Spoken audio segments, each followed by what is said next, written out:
What up, what up, what up? What's going on, beautiful people? Welcome back. It's your boy, Blue Games.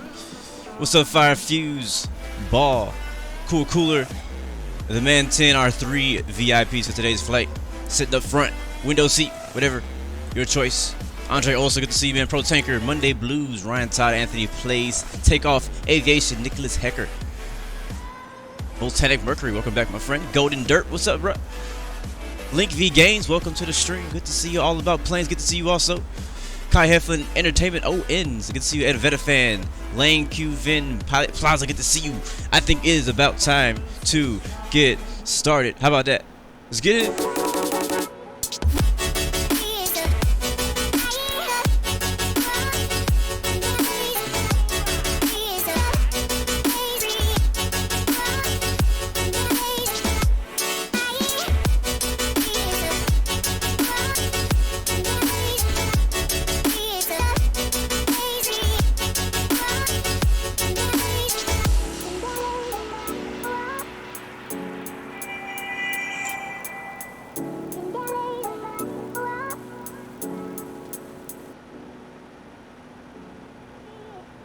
Alright guys, welcome back guys, good to see you. We are on X-Plane 11 today.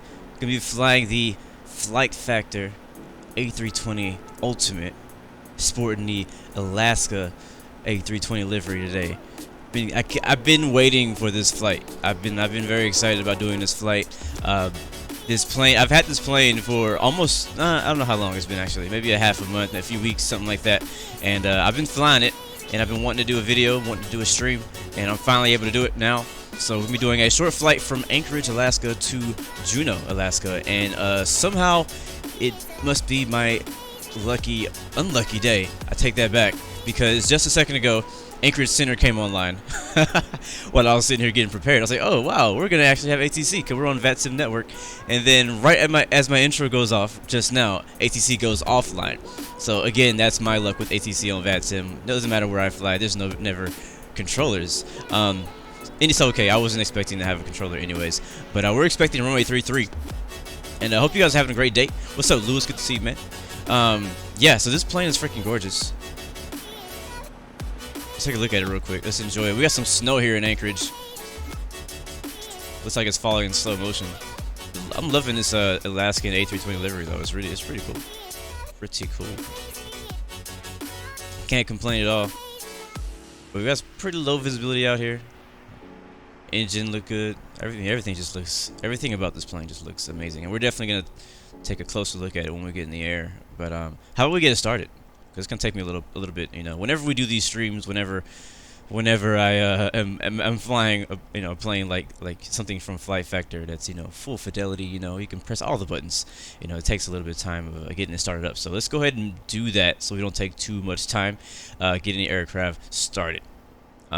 Anyways, all right. So we can start off. I think I already have. You can see we already got. Wrong button. We already have the stairs out and the fuel trucks are out. We haven't actually loaded passengers or fuel yet. We have them on, but I haven't actually set it. So I'm gonna go to. We already got our ground power unit on. That's good. There's our checklist, but we're not really gonna do that. We have a little web thing. I'm probably gonna use. I'm actually gonna type in charts.navigraph.com, and this is the website that I use for my charts right now. And I have an account, so that's why it's able to pop up. And I already have this set up. I've done this, so I'm just gonna go to my favorites, and I should already have Anchorage and Juneau charts ready for us today. So the cool thing, I love this because I don't have to use my second screen, even though I still have my second screen up and I'm still using it, but I don't have to use it. I can just kind of glance over here and see. So if I hit the little button right here, we'll be able to see our aircraft pop up right in our parking spot. See right here to the north of runway 7 left. So we'll be expecting runway 33, which is over here for departure, but this is where we are. So this is pretty cool. I really love this feature. It also has a an actual moving map that you can look at too. So we'll be playing with that some more too. So there's a lot of really cool toys inside of this aircraft. It's just really cool. But anyways, there was just an update to it. I don't really know what they changed. I have no idea. I actually stayed up pretty late last night trying to figure out how to update it because I have never really updated this plane. So anyways, let's go ahead and turn on the external power since it is available, and the batteries. And great. I don't know why every time you turn this thing on, it switches to this radio station. So let's turn it off. There we go. Wow, look at that wind outside. That weather's getting really bad out there. Jeez. This is going to be a very interesting departure. Alright. Alright, let's go ahead and just switch to Unicom. I gotta remember all my quick keys here. Be 122.8.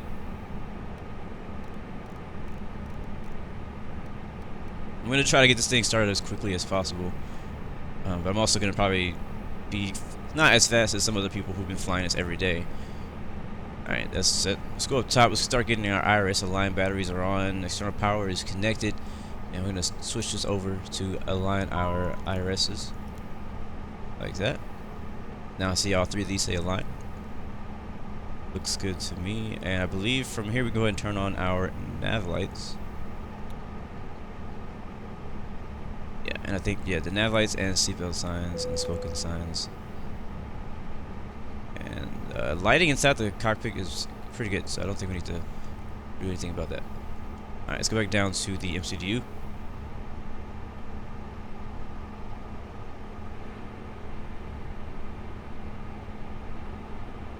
Shared cockpit actually is a really cool idea to do, especially with this plane, because there's so much to it. And I found out a way to do it, and it turns out that my internet provider does not allow me to do a specific part that I need. How do I turn it off? Oh, there. Oh, there we go. Let's see. Sorry, I haven't really flown this in about a week or so, so I forgot all my buttons. Alright, we're gonna go to, I believe, init. No, perf. No, init. Yeah, init. We'll go to init page. We'll go ahead and put in our from and to, which is going to be Papa Alpha November Charlie / Papa Alpha Juliet November. And then flight number today is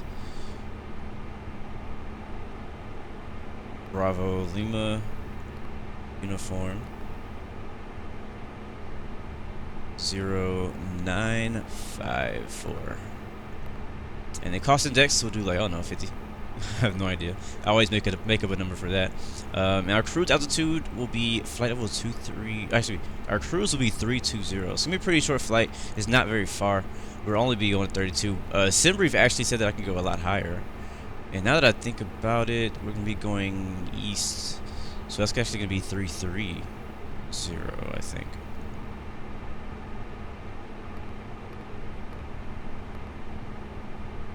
There we go.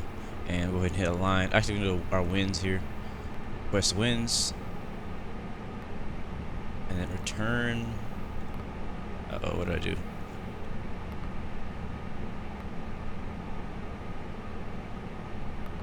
Oh, there we go. And then align iris. There we go. So the iris will be aligning while we set everything else up in the background. What's up, Isha? Ishan, good to see you.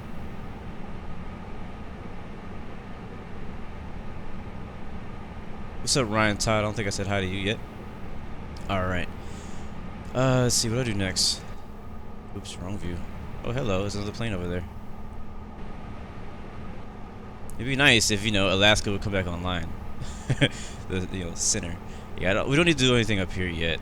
Let's see what. Let's find out what the barometric temperature is outside.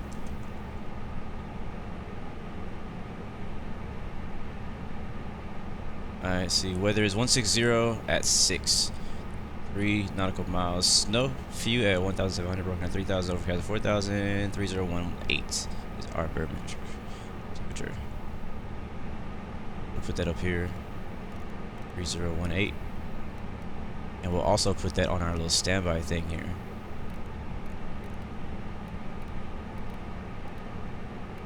There we go.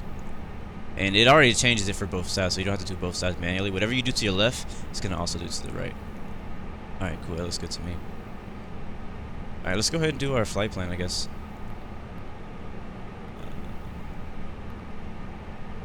So today we'll be departing Anchorage, Alaska, departing runway 33. And our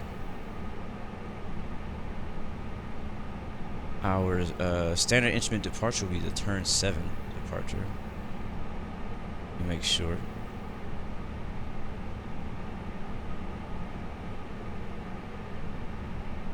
Yeah, turn 7, TED transition, and then we'll be jumping on the Juliet 133 airway.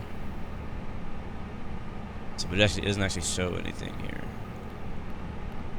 So I think that we'll just put no transition here. Insert. Alright, cool. Yeah, so it already puts TED in there. That's a part of that is a part of it. So I'm gonna go from TED. I don't like how it puts manual there, so I'm gonna go to TED, and we're gonna input an airway, which is gonna be to J Juliet 133. Let me make sure that's right. Yeah, that's right. Matter of fact, let me move this to the screen so I can read that. So put that right here, and then we've headed to, I think it says SSR. Yeah, SSR. Sierra Romeo. It doesn't like that though. It doesn't like that at all. Why don't you like that? Oh, you know what? Okay, that's wrong. I was looking at the wrong thing. That was the alternate route. So we're actually going to JOH. JOH. There we go. And wait a second. Yeah, insert. And then next we will track the Juliet 501 airway. Juliet 501. And then that will take us to Yak, which I believe is Yakima. I don't know. I think it's a Yakima VOR, I assume. Yankee Alpha Kilo. There we go. Thank you, Starly, for posting the link to my flight tracker for today. Insert that. That'll be our last waypoint for our flight plan. And then we need to put in our arrival, which is going to be not really much of an arrival. It's really just flying right into Juneau, runway 8, which is going to be a great approach. And it might be snowing there too. I don't know. Which is going to be very tough to land there in the snow. So let's see. Arrival. Approach runway 8. I think that's right. We have a discontinuity here. We gotta get rid of that. Let's go through our flight plan, make sure everything looks okay. So we got a couple discontinuities. Actually, we have yak and then manual, and then yeah, we don't want that. Let's go through and fix it. So I think I should be able to just hit clear. Yeah, there we go. And then I should be able to do that again for manual because that's actually gonna screw us up. Yeah. And then get rid of this one.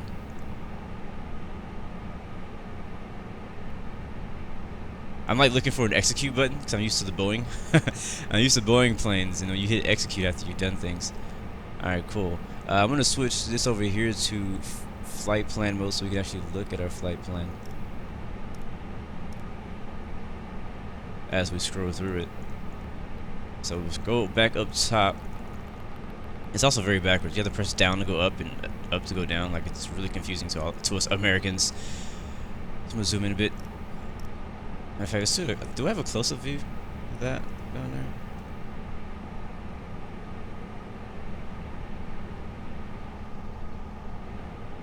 Does not look like it. Oh, there it is. That's the closest we're probably gonna get. Alright. TED transition to JOH, to Castle, to Tot, Yak, from Yak to CF. Okay, yeah, that works. That flies us directly in the runway 8. Yeah, so that's perfect. That actually works. Cool. Alright, I can dig it. Alright, I'm gonna go to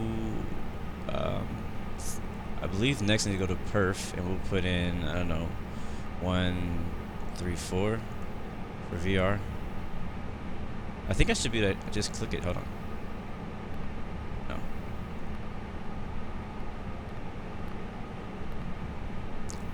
Let's hope this flight goes better than the last time I flew Airbus when we were flying the JAR design.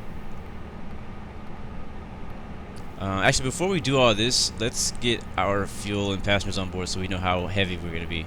So I'm going to go over to our iPad screen. And for fuel, according to SimBrief, and I'm going to add some extra because one time I did a flight and I ran out of fuel. We don't want that to happen again. According to SimBrief, we need 14, actually 25.2.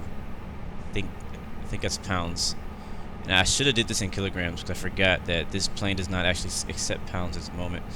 Our payload will be 27.4 though, and our cargo will be 0 passengers, 119 passengers. Let's do passengers first. So we'll put 119 passengers on board. Okay, yeah, that works too. Put a couple standby passengers on there. We'll hit get. Or no, is it set? That'll load up 120 actually. We're gonna put a little bit of cargo. We have about, I don't know, 22,000 kilos, 2,500 kilos. We'll set that. For fuel right now, we have nothing in the tank. We have 184 kilograms of fuel. It's not gonna get us anywhere at all. What's up, Jalen Brown? Good to see you, man.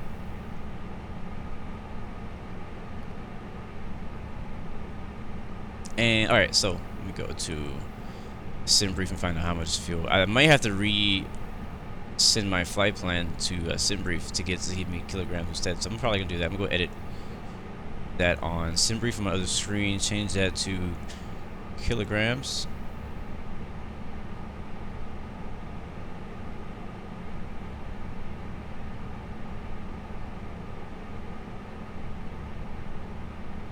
Go, and I'm gonna regenerate that OFP.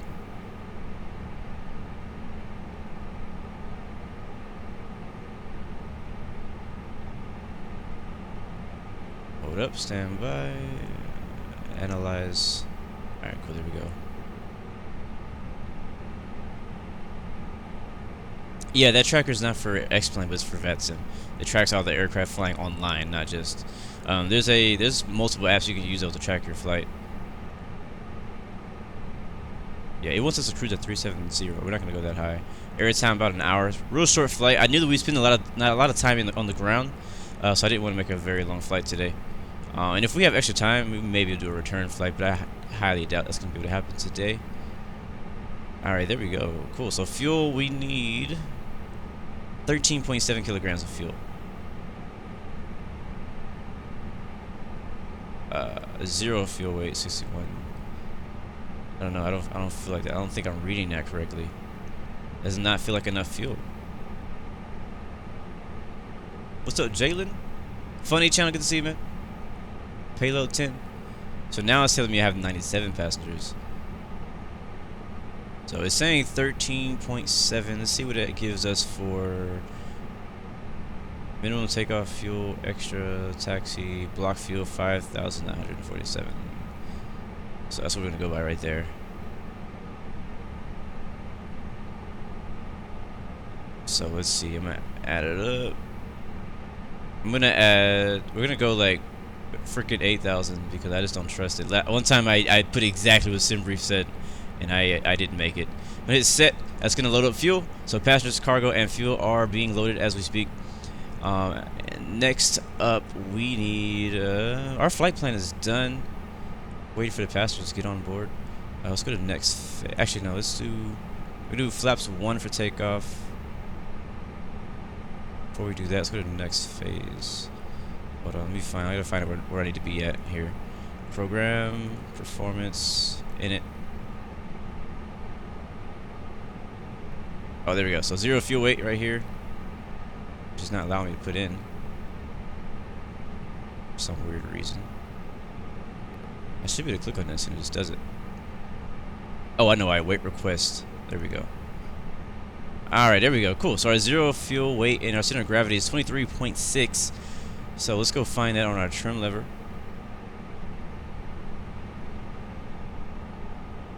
Uh, 23.6.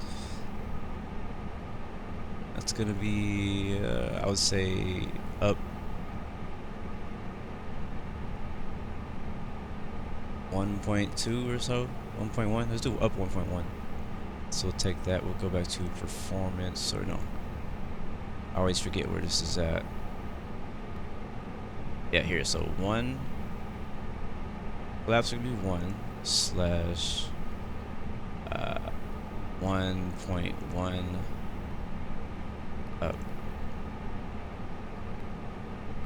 There we go. Check takeoff data. Yeah, that's correct. Flex, I believe, is 45. And nothing else is going to be changing there. Not changing anything there. We're going to do, was it 850? 850 slash 850 for our thrust reduction. And then 209 clean. So we'll put that down here. What's up, MP Aviation? Good to see you, man. From Arriva Delgada. Good to see you, man. Thanks for joining in. Alright, I think the MCDU is like done. I think we're good. I think we are good. Let's just go through real quick. So performance data is all good. Initiation data is all good. Don't need to do anything on the program. Flight plan is all planned out and looking good to me on the screen. Radio. Oh, actually, Anchorage just came back online again. I don't know how long they're going to be on, so we got to hurry up and contact them and ask for, ask for clearance. So we're going to switch to 1323.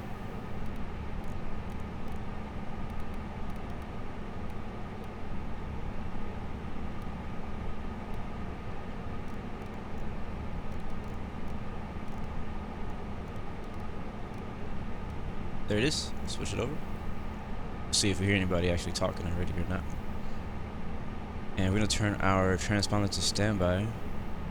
I think it's already on. And we'll squawk 22.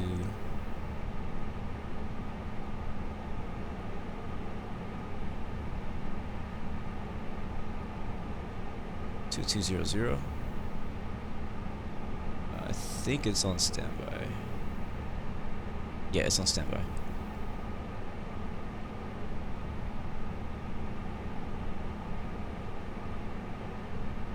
I'm gonna turn off servers online because I hate seeing that. And alright, MCDU is all set up. We're gonna go back to the flight plan menu. Hopefully he does not change any of our plans. Go through and fix it. We're expecting runway 33. We'll see what it actually gives us. And let's go ahead and see what he has to say.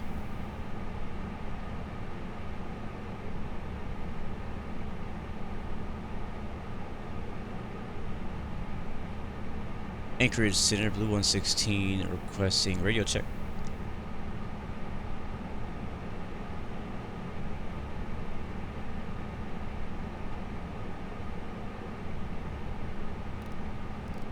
I don't hear him. I'll raise this up to like, we'll go 18,000 for a transition.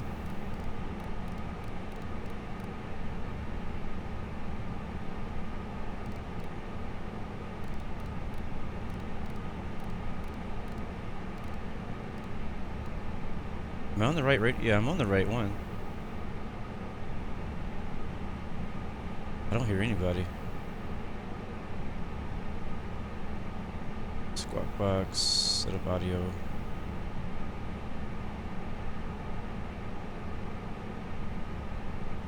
Oh, lots of mics. See, output comm. How about we send that? That'd be actually pretty cool. We can actually send that to. Which one is it? Hold on. I could send them to another one so I can turn them up and down. That'd be dope. Send them to, what is that? Channel is that? Do I have? Not A, but VB virtual audio cable. That's some output comm 1 to this one right here. And the same for comm 2.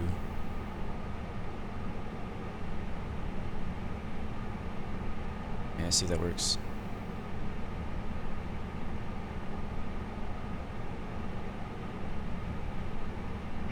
Anchorage Center, UPS 138.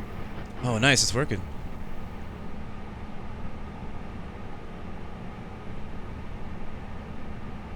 What's up, Andrew? Dave from Brazil, good to see you, man. Anthony plays you on my right side. Let's see if I can actually see you. Last time we tried flying together, I couldn't see you at all. Oh, I actually see you. Look at you over there. 130, I can hear you. 3.5, 3.5. Alright, so Anthony, are you going to be using ATC or no? So I think Anchorage Center is actually having some radio issues. So while he's waiting for that, there's really nothing else for us to do in the plane. We've got everything set up. We're ready to go. One thing we can do is turn on our terrain.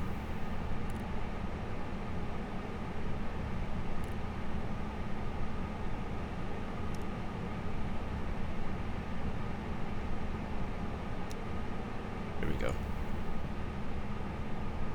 Man, this is gonna be a very interesting departure. All this snow. Anchorage Center, Blue 116 radio check.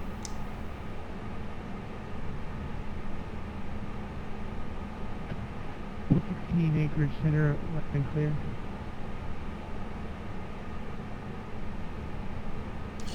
He hears me pretty clear. I barely hear him though. I haven't turned all the way up too.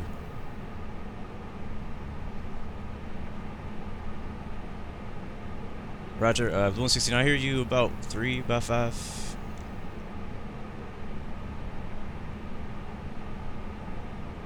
I know Takeoff Aviation. What is today's meal service? We're loading it up right now.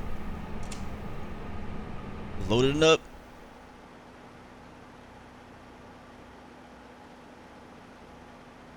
Starlight says he's a catering boss also, as well as a speed king. 3116, you are cleared to Juneau file. That's via the turning control departure of 10,000 feet. It will 320, 10 minutes, 10 minutes after departure.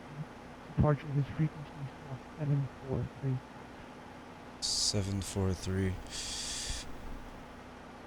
Roger that. Blue 116, what was that squawk code again?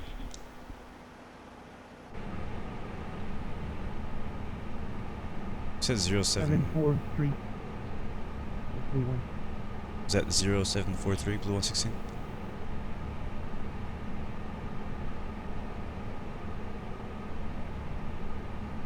I'm having a hard time hearing this guy.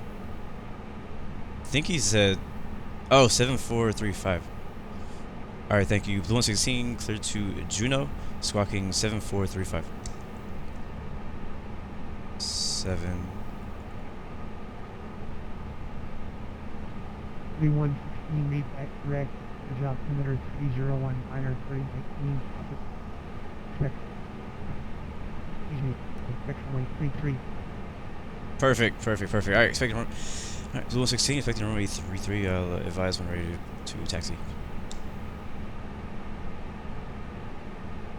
Alright, cool. We've cleared to Juneau, Alaska, and we're having a really hard time hearing this guy. Like, I'm really trying to concentrate. But he did say altimeter 3019er, and our squawk is going to be 7435. Got that down here in the box now, and we're ready to push back. So I'm going to go ahead and call for our pre-plan. We're going to go over here, change to browser here so we can kind of see where we are. We're pushing back to the west, facing west. So let me go ahead and call out pre-plan, or call out our pushback. 74554, UPS 38. Got another aircraft here, UPS, out there somewhere. Round to Cockpit, plan acknowledged. And so let's go ahead and tell the catering van they can go away. So Starley, you can go ahead and pull the trucks back, since you got the donuts and everything, all the meals. It's a short flight. We don't need a lot of food, but you know, it's nice to snack on something when you're staring at the clouds. So let's go ahead and tell them that they can go. Let's see. Actually, I'm gonna close the doors first.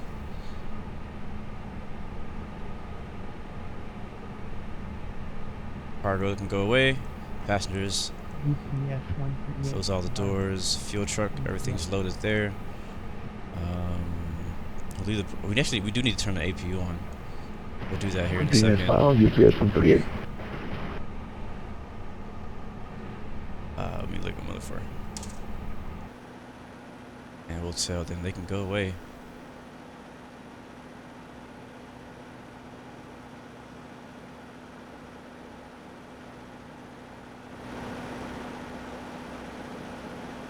So pretty cool snowy day here in Anchorage, Alaska.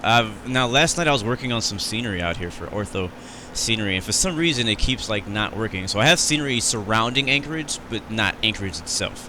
So it kind of sucks, but it's really cloudy and low visibility anyway, so we're not even gonna get to see most of it. Hopefully it clears up getting into Juneau, so we can actually see the scenery flying in there. But we may have a snowy arrival in there too, so I'm not really sure.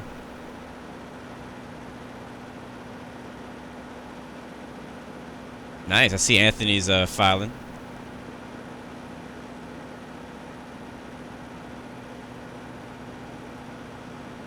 Alright, word. Alright, so we got Anthony flying with us today. Cool, man. Alright, everything's pushing back and getting out. Not pushing back, but everything's getting out of the way.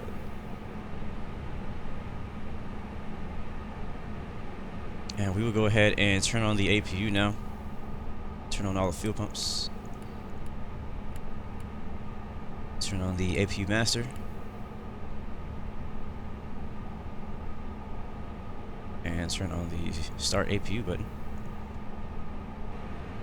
And we're waiting right over here for the APU to start up. We'll be able to see these rise here in a bit. So you see flap open. So now the APU is turning itself on. What's up, Noah? Good to see you, man. Curbs, good to see you too, bro. This plane is very expensive. VATSIM is free. To fly online on X-Plane is free, and you can actually fly with people who are on P3D and FSX and all those people. It's a different. You use different programs to get connected to VATSIM depending on what you're using. If you're using X-Plane, then you need to use X Squawk Box to get on VATSIM. If you're using FSX, you gotta use something else. I'm not really sure what Anthony has. I think Anthony actually is playing FSX. I don't think he's on X-Plane. So that's why it's pretty cool. We're cross-platform right now. He's actually showing up as an Airbus for me, and he's actually flying on FSX right now, and I am on X-Plane. So pretty cool how you can be able to fly with people from other platforms like that. I really love that they added that feature. What was I doing? I lost my train of thought. Oh, APU. Alright, APU is on, so we can disconnect the ground power. Turn on the APU gen. Actually, that's turning it off. APU bleed is what I need to turn on right there. APU bleed. We will need. We actually will need anti-ice today. We will need the anti-ice. I don't really know the procedure for using anti-ice because I've never been in that situation. I haven't learned that part, but I do know we're gonna need it. All right. So now the APU gen is on, or APU bleed is on. We can turn off the external ground power. Hopefully they didn't shut everything off. Yeah, we're good.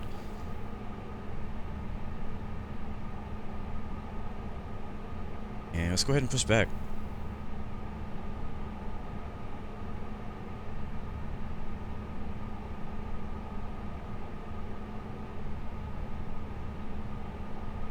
I told you guys it was gonna be a while. It's gonna take us a while to get off the ground. Oh, sorry. I just hiccuped. I told you guys this is gonna take a little bit. I'm gonna go turn the chocks off. You can see the toe up there. We have our clearance for pushback already, and engine start.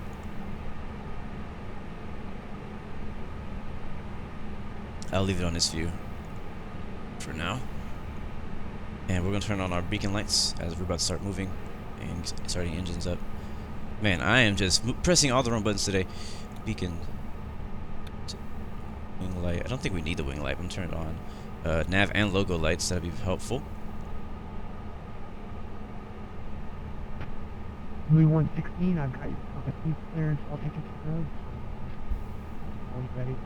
Okay, all doors and hatches are closed. Ready to connect. Roger that. Blue 116. I'll let you know when I'm ready to taxi. I think that's what he said. I really couldn't hear what he said. I could barely hear what he said. What's up, Sean? 1903. Good to see me. I didn't mean to press that button. Louis 116, taxi to you and hold short runway 33 via Payload taxiway. Squawk Charlie and normal enable. Report holding short runway 33 at Juneau ready. Alright, taxi to runway 33 via Kilo. Hold short 33 at Romeo. I think that's what he said. Did I say that on the radio, or did I just say that to myself? I can't remember. Alright, we're gonna release park and brake. There we go. And let's watch the outside view. And bypass pin inserted. Release parking brake. Starting pushback. I love this view. Start engine. It's so cool.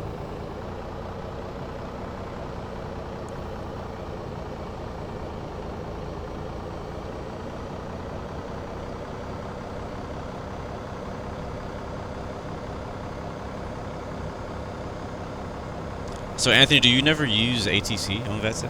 Or you just like get online and you just never really use ATC?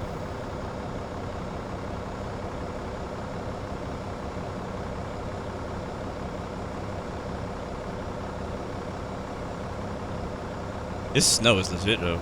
It's cool here. I love flying in the snow. It's pretty cool. You're good, Anthony. Plays. You gotta start somewhere, man. Just do what I do for now. Hope as long as I do the right thing, just do what I do. Well, that's kind of the whole point of VATSIM is to use ATC. I mean, obviously you can see your friends and fly in the group flights and stuff like that, but kind of the whole point of flying on VATSIM is to be able to fly with real life ATC.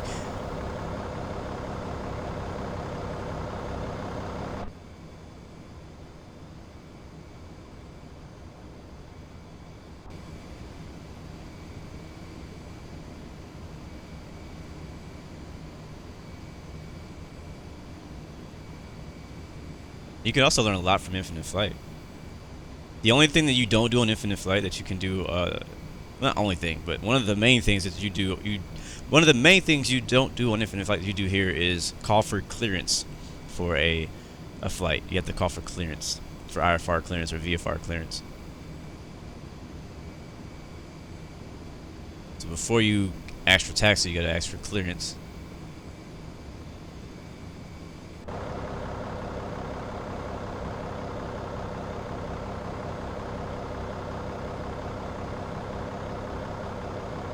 Alright, we're almost done pushing back. Let's go ahead and get the engines prepared. Let's see, we got our fuel pumps already on.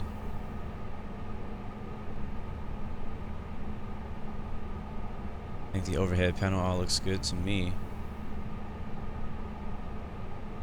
Beacon lights are already on.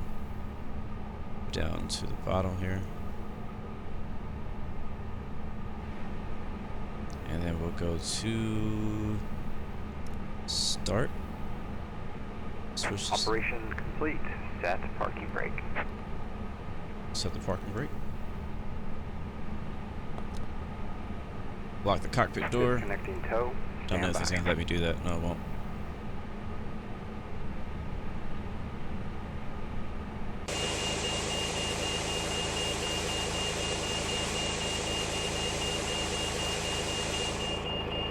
So we got real lucky and got ATC today. We got real lucky. Just not expecting to have some ATC. Alright, disconnect.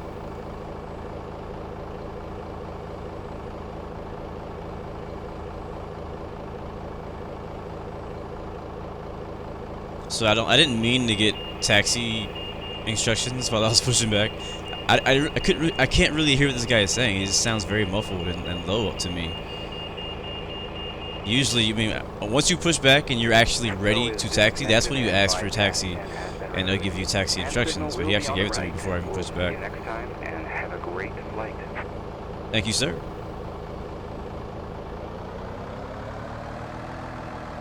Man, that plane is freaking gorgeous. They did a great job with this plane. Also, Anthony, you don't have to request pushback. Usually he gives you clearance. Just so you know. For future reference. Alright, we'll start the engines up. How about that? Go down here, sit this lever, and it's going to be that easy. I hope. It's supposed to be that easy. Listen to him.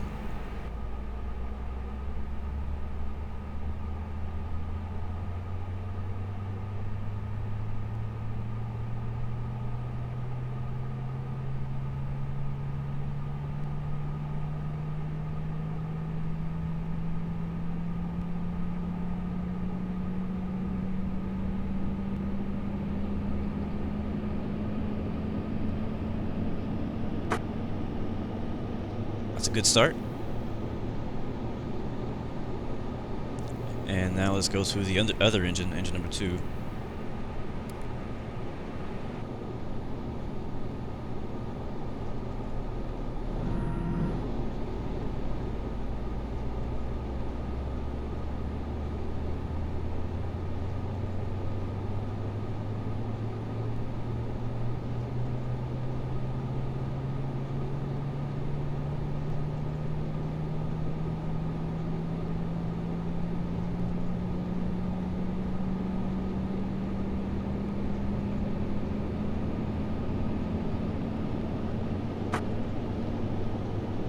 Good stuff, good stuff. Loving it, loving it, loving it. Alright, cool. Alright, that's all set. We'll go flaps 1. Wait, where's my flaps 1? There we go. Oh, that's beautiful. Legit. I love this freaking plane. Yeah, the thing is, if you don't know, the great thing about VATSIM, guys, is if you don't know how to do something, just be honest and be like, just be honest, and you know, and tell them, hey, I don't know what you mean, and they'll help you out. Like, we're all here to learn. I'm gonna switch to TARA, and we'll go ahead and start moving so he can start going. We're ready to taxi, so we'll go ahead and turn our taxi lights on, which is gonna be here. And we're going to release our parking brake. Make sure the, there we go.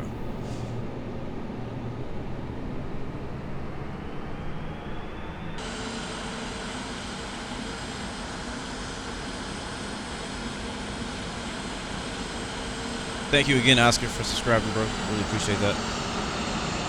Doesn't she sound good? That snow is coming down, man.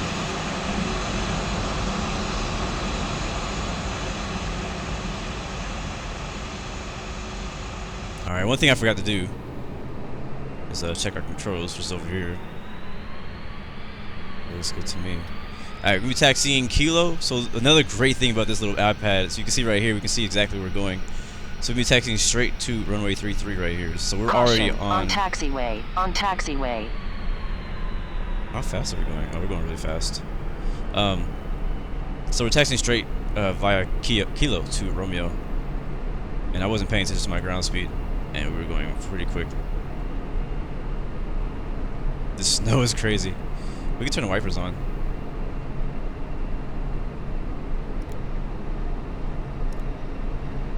Not that it does anything.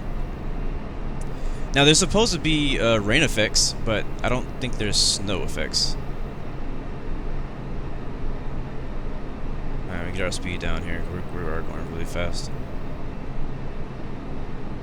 Man, this snow is nuts, man. We're on the, oh, did we just pass?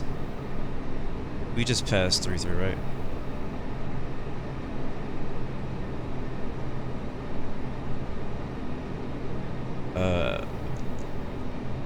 Anchorage Center, Blue 116. I just realized that I actually passed runway 33. It was real snowy. Couldn't really see anything.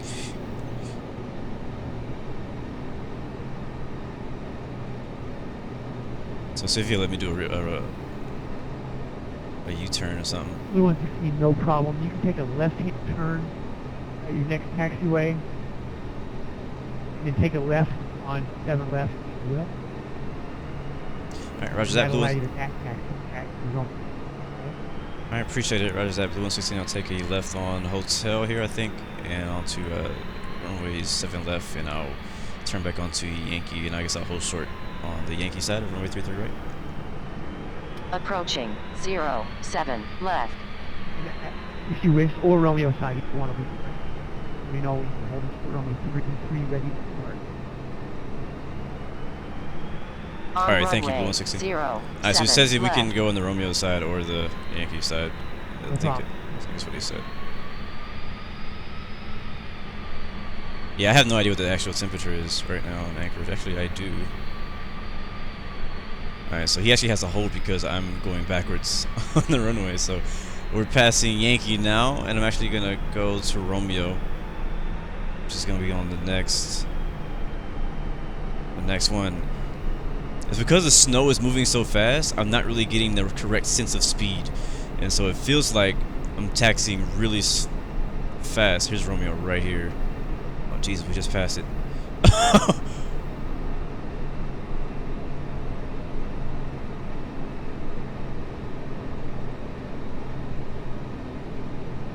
Alright, so I'm on Golf. Oh my gosh, I can't turn! Turn! Alright, we're gonna go through the grass here. We'll just pretend like that didn't happen, guys. Yeah, I was actually taxiing like freaking 30 knots, so that's why I couldn't turn. Alright, so we actually went too far. We missed Romeo again. We went on Golf. We're gonna hold short Romeo for runway 33. You want to see when able to hot mode Charlie normal, please. Alright, he wants to squawk mode Charlie.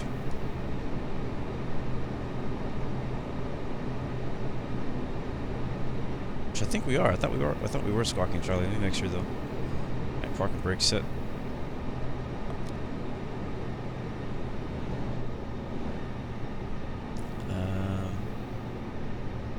Oh, there we go. Right, Blue 116 is squawking Charlie 7435.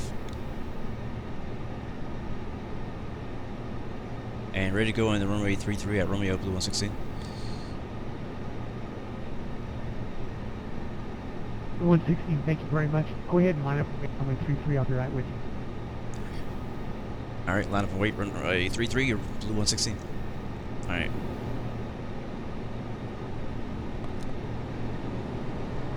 Can't see anything, guys. I really can't see anything. Alright, so I think the runway is right here. Yeah, I'm gonna try to follow these little lines. 3-3. That's helpful.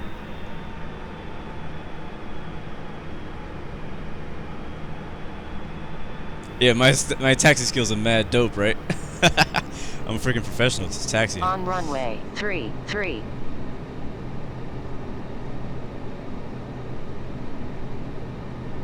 Watching me drive. That's true, I am. We are driving in circles. Alright, we gotta hold here.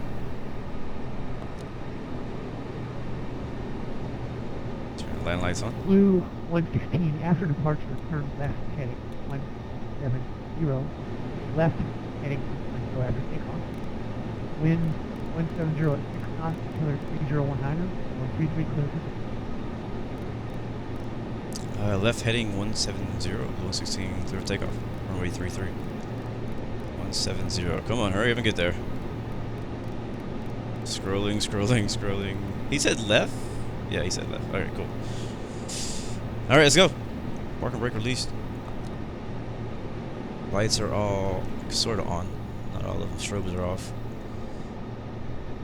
They're off. Turn off. Don't really need those. We're going to turn them on. Take off. Lights. Oh, this stuff is good. Let's go. Let's go take off thrust.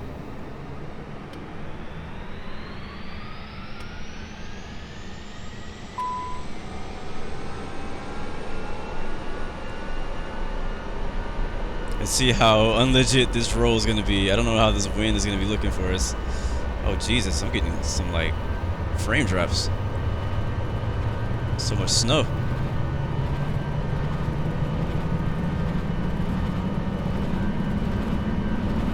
Holy crap. Alright, way past rotate. Caution, short runway, short runway. Thank you, ma'am. Gear up.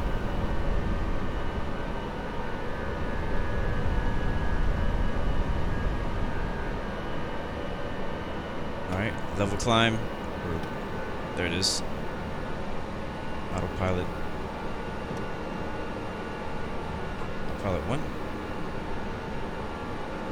And we're going to turn to 170 actually.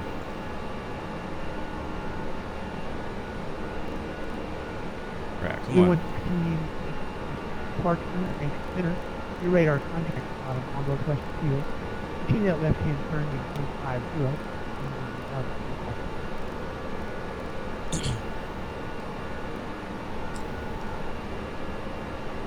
Sorry, man. It was a little tough to hear you. What, am I still turning left 170? 116 left turn heading 50. 150. All right, 150 blue 116.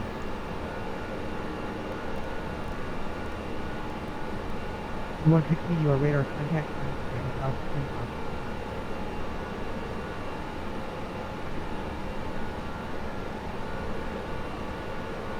Okay, auto throttle's on. Airplane is following heading. Climb, maintain 10,000. Alright, climb, maintain 10,000, blue 16.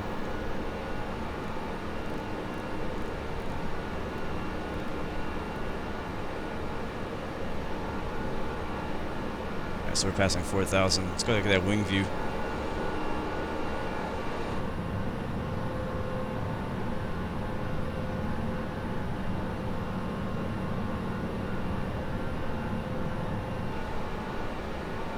Like, it's so crazy. Like, I kind of really lose the sense of, like, which way you're facing when you're in the clouds like this. 116, continue left and heading 130. 130 to 116.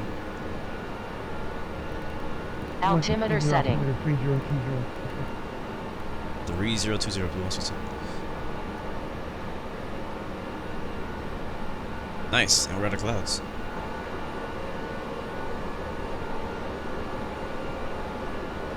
One thing I hate about VATSIM is I hate this freaking huge green text bar. Like, I wish I could get rid of that.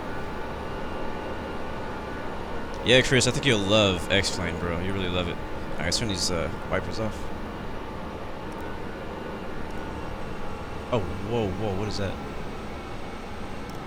116,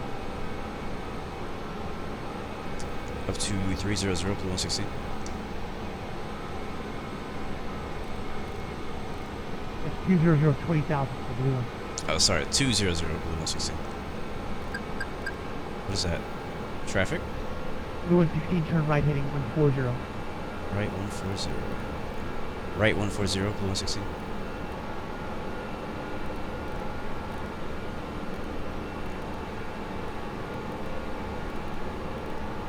Oh, you know what? I didn't mean to change vertical speed. Blue 116, continue right hand turn heading 160. 160, blue 116.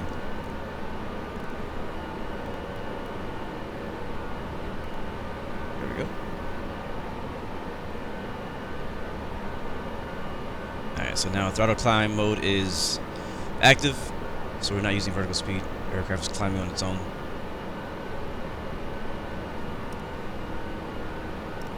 Thanks for helping a heading to do push.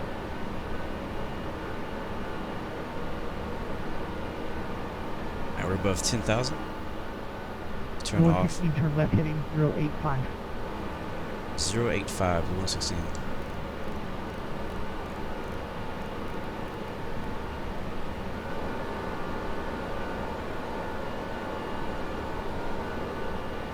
Ooh, I like that view.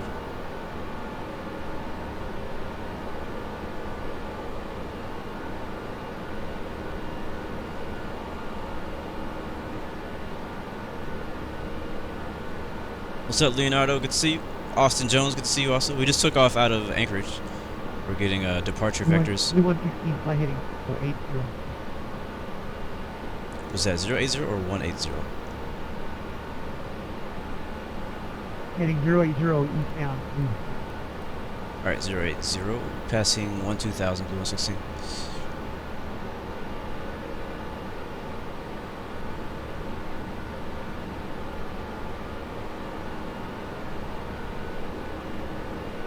What's up, Billy Blue, man? Good to see you, man. 140. Is that what he said?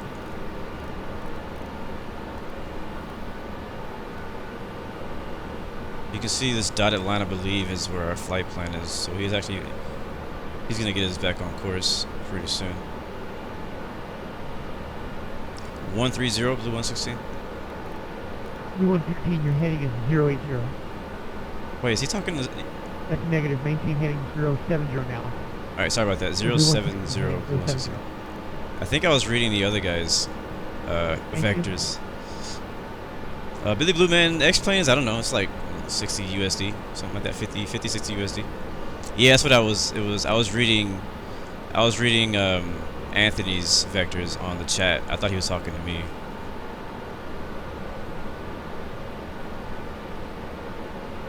Alright, let's clean it up.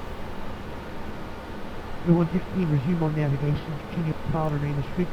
Maintain flight level 320 as filed. Alright, climbing to 320 as filed. Blue 116, resuming on navigation. Alright, it's gonna be localizer thing. What was it again? How do I go to LNAV? I can't remember. I think it's localizer. We'll try it.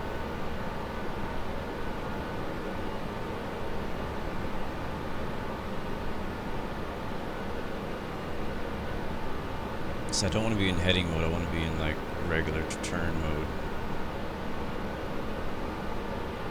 Like in follow the flight plan mode. I always forget because in Boeing aircraft there's an actual LNAV button. Right now I think we're still heading 070, aren't we? Yeah, we are. Yeah, we are.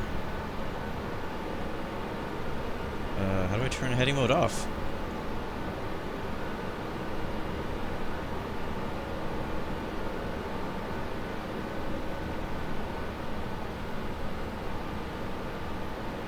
Let's see, I think we need to fly direct to... Where are we?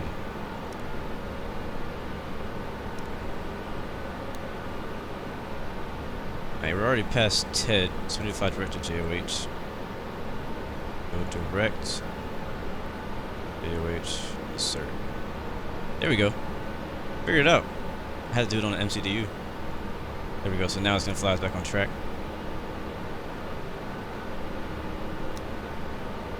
And we'll go back to about 40 nautical miles on the radar.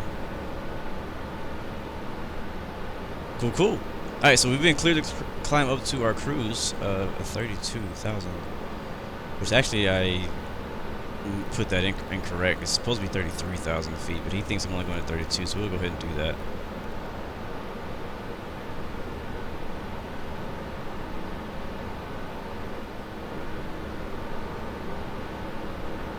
There we go. Alright, so it should climb. Yeah, we're climbing now. Cool. And we're past... So we'll go ahead and hit Q and H standard. Oh, I think we're good. I think that's all we need to do. Check the overhead panel here. We'll turn off the APU. Could have done that a while ago. The lights don't need to be on. Logo lights don't need to be on. Landing lights don't need to be on. And retract it. Seatbelt signs, pretty smooth. Let's turn it off.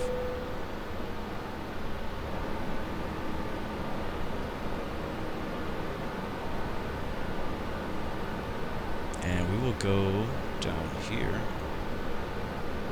Actually, ooh, actually, we can look at that, yeah. SS. And we can also take a look at our map view, which is mad freaking dope. Look at this. Gotta love it. That's cool. So I'll leave that up. I can also change the other side, so I might put the map on the other side. Let's go outside.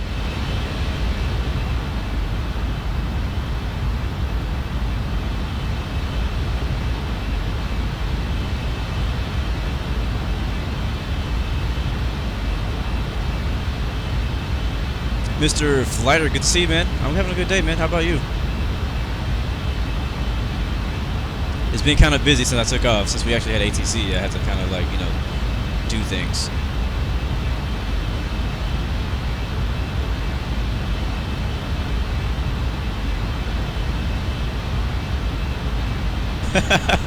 What is he talking about? Your company has finally stabilized its flight and route and is doing well now.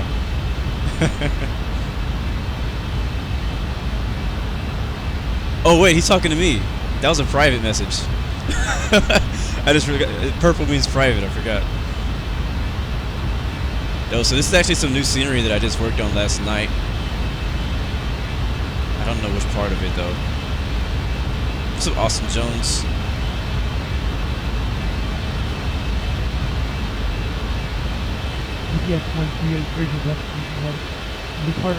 So ATC is saying that you're doing well, bro. So good job.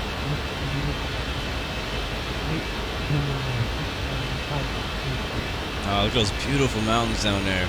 Jeez. And there's the end of my scenery. It ends right there. That's as far as I got. I'm gonna have to continue. So it's been cloudy, literally clouds all over the scenery that I worked on all night.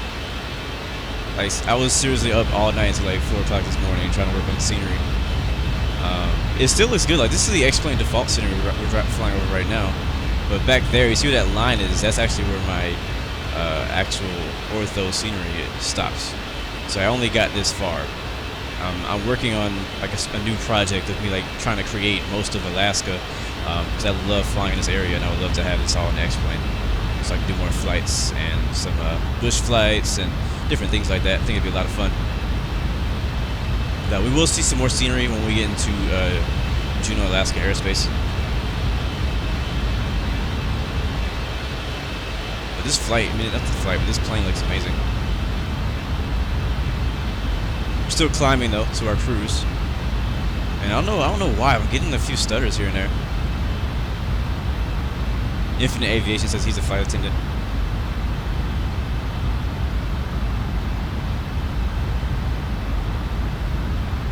You thought this was Infinite Flight? Oh no, sir.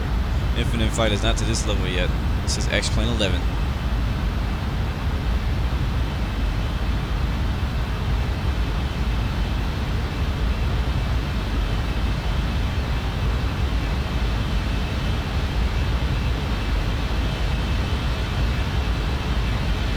So good job, Anthony. Back there, he gave you a little props. He said you were figuring out. Welcome, Mr. Flighter, back from school. Yeah, guys, so we're headed to, if you just joined us. Oh. Level 320, he's about 40 miles. Thank you. He'll be disconnecting from you. Just want to give you an update. Roger that. Thank you, man. Appreciate it. Whenever you get off, have a good day. I think he was talking to me. I'm pretty. No problem. I'll be remaining with you as long as you're here. So I have to go. I just want to let you know he'll probably be disconnecting. He's doing really well. Thanks. Alright, sounds great, man. Appreciate the ATC, man. Thank you. Alright, we are actually almost at our top of descent. Or is that our top of climb? Is that our top of climb or top of descent? So right now we are at 26,000 feet. That actually, I think that's our top of climb. It's about 10, 20, no.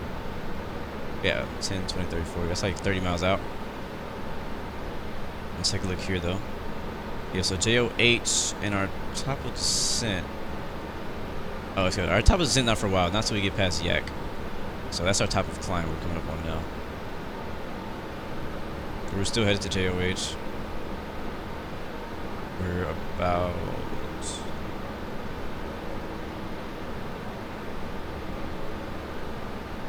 trying to read this thing right now. I don't know how many miles we are away from it. Oh, we're 40 miles out.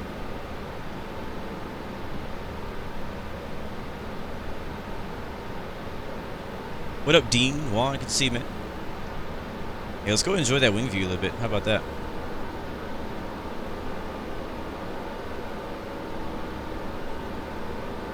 So, like, where we're flying right now, I don't have, like, ortho scenery, but we do have the default X-plane scenery, which does not look bad out here. Life is good, man. Life is good.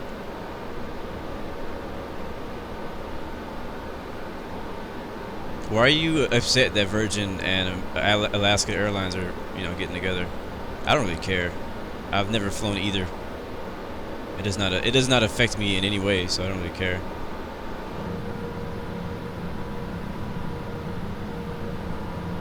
Yeah, I love X-Plane 11 too.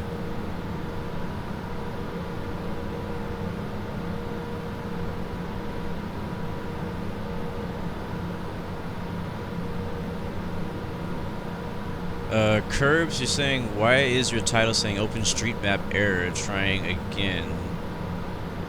When I try to make ortho scenery. What I recommend you do, bro, because I have run into a ton of problems trying to build my own scenery with Ortho 4XP. It's very easy, it's very simple to do it with Ortho 4XP. It is very, very simple, and I've built hundreds of gigabytes of scenery.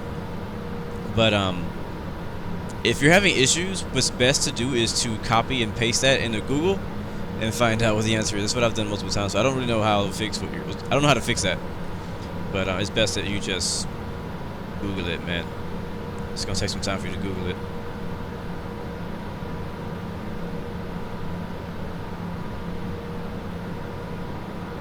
What's up, man? You good to see you, man. Yeah, but like I said, I've never flown Alaskan airline, never flown Virgin, so I don't know anything really about those airlines. All I know is that I actually like this livery.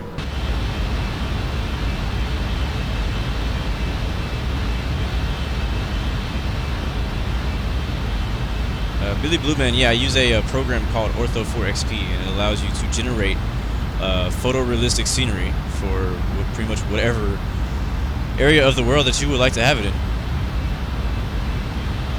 So I've done my hometown of Houston, Texas. I'm starting on Alaska. I've just did just around Anchorage just last night. I did Juneau, Alaska a long time ago.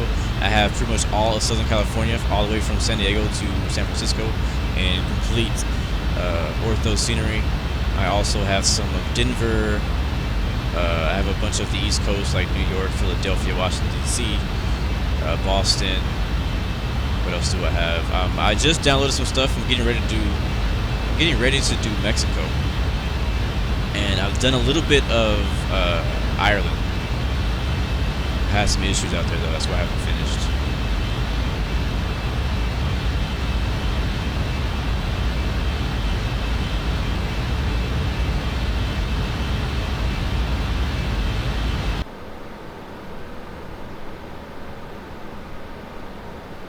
Alright, autopilot looking good. It's doing what it's supposed to do. We're about to level off at our cruise of 320. So, he said he was logging off, but I think he said he was coming back.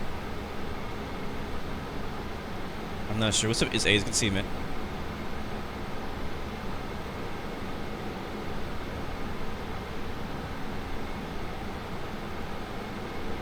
Good morning, Justin. Good to see you, bro.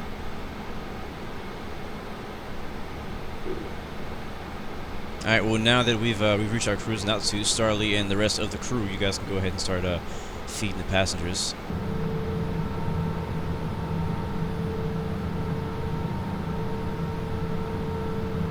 So Frank Lasso, good to see you, man. What's today, Wednesday? Yeah, it's Wednesday. Yeah, I've been looking forward to flying this thing. I've really been looking forward to flying this thing. It's a beautiful plane. I mean, the texturing is just amazing. I mean, look at this wing. Texturing is very good. Very, very high quality plane. You can definitely, like, when you see the price on this plane, you're like, no way. Yeah, no, I'm definitely never going to pay that much money for a plane. That's what I said. But then when I got the plane, you see how much work really went into this and how much attention to detail they went. I mean, look at this freaking iPad. I mean, that's not the only thing. I mean, that's one of the most popular features of it, but that's not the biggest feature, I don't feel. It's just kind of like you don't need it, but it's just kind of helpful. But yeah, it's just so detailed, man. This scenery is just so good. Not scenery, I mean, this aircraft is just so well put together. Just as all the other Flight Factor aircraft. I'm a big Flight Factor fan. When it comes to aircraft, I love the Flight Factor 767, 757, A320, and I haven't got the 777 yet, but I would like to get some. Yeah, Frank, I am flying with ATC, or I was. He was online. Look at that mountain range over there. That's pretty cool.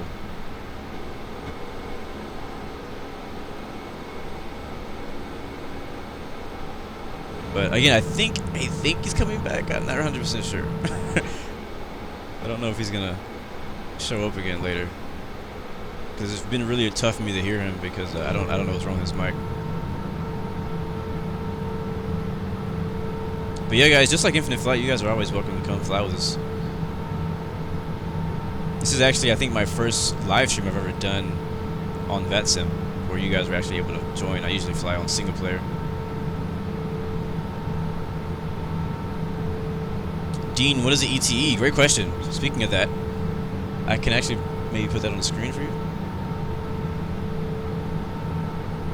Let me see. I didn't have it up in the beginning because I felt like it was too crowded.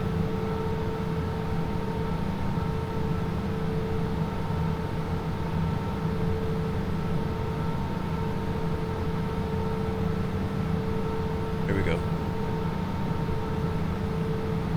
So ETE is about 45 minutes. Short flight today. I knew we were going to spend a lot of time on the ground. That's why I picked a short flight. You know, starting this thing up. I've started it before, but trying to like get in the hang of starting the aircraft. I knew it was going to take me a while to get started. Leonardo, no, I do not know who the 104th Knight is.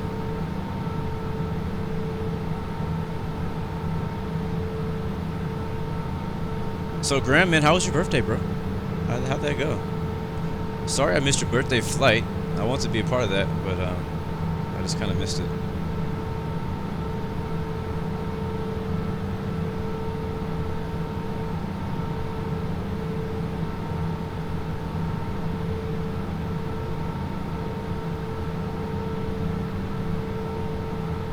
Yeah, right now I'm a passenger waiting for Starley to come feed me because he said he was going to bring some snacks and stuff on board, so I'm waiting for him. I don't know what he's waiting for.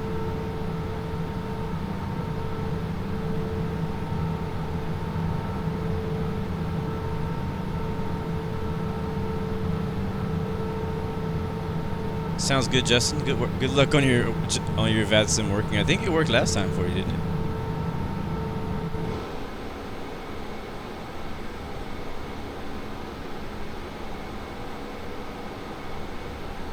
Graham and his 1% chocolate cake. I don't know where you get that from.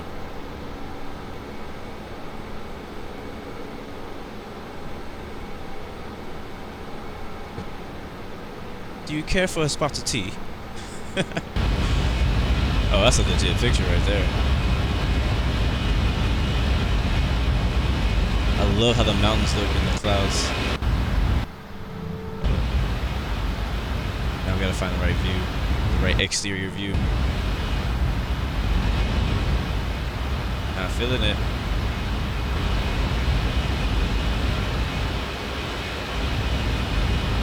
Frank Lasso, these sounds come with this plane, yes.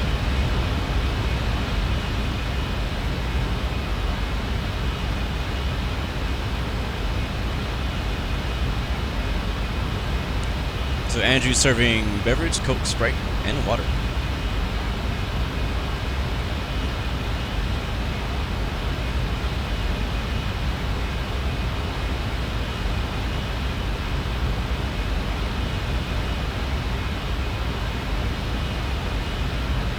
Charlie is like, I want this game, but it's so expensive. It's really not, man. It's really not.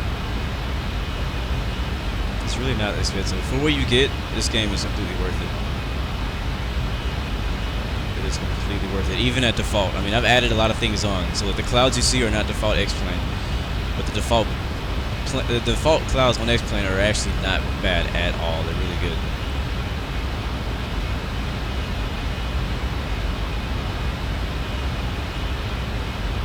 You get some very good planes. You get the entire world. The default 3D airport scenery is very good at most airports. The majority of airports you'll fly to, even the small ones, have very good scenery. The auto gen is very good. The night flying is amazing. I'm just bragging on X-Plane right now.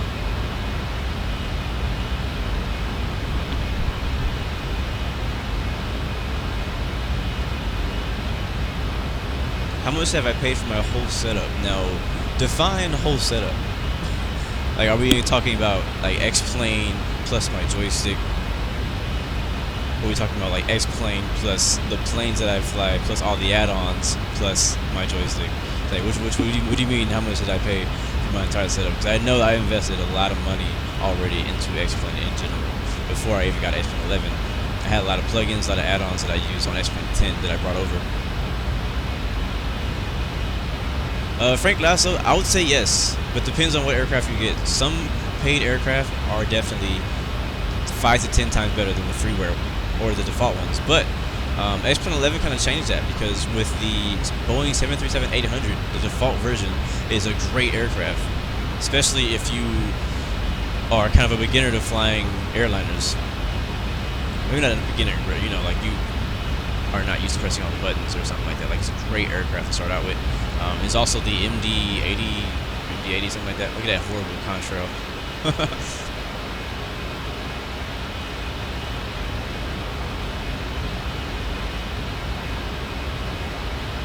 But it has some really good planes. I mean, the Cessna 172 is really amazing on X-Plane now.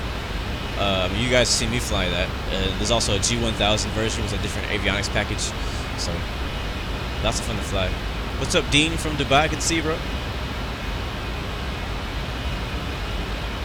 You paid 10,500 dirhams. That's Dubai money for your setup. Holy crap! It sounds like a lot. I don't know how much that translates over to American USD.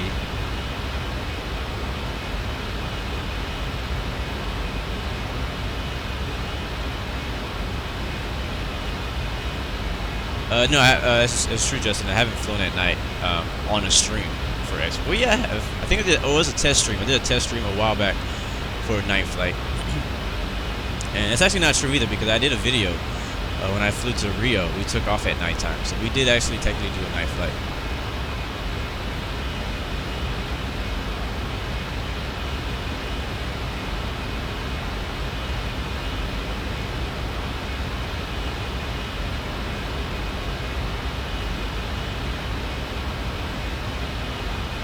Yeah, I agree, Charlie. I'm actually surprised at how expensive the planes are on FSX and P3D.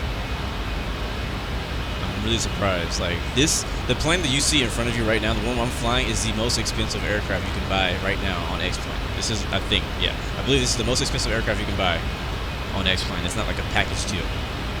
Now, when it comes to P3D FSX, you'll pay double as much as you pay for this thing, just for one plane. I'm like, they better send you an actual replica in the mail or something for as much as they're charging you. That's freaking crazy. So I think when it comes to DLC and add-ons, I feel like X-Plane has cheaper ones, but they're still just as good quality.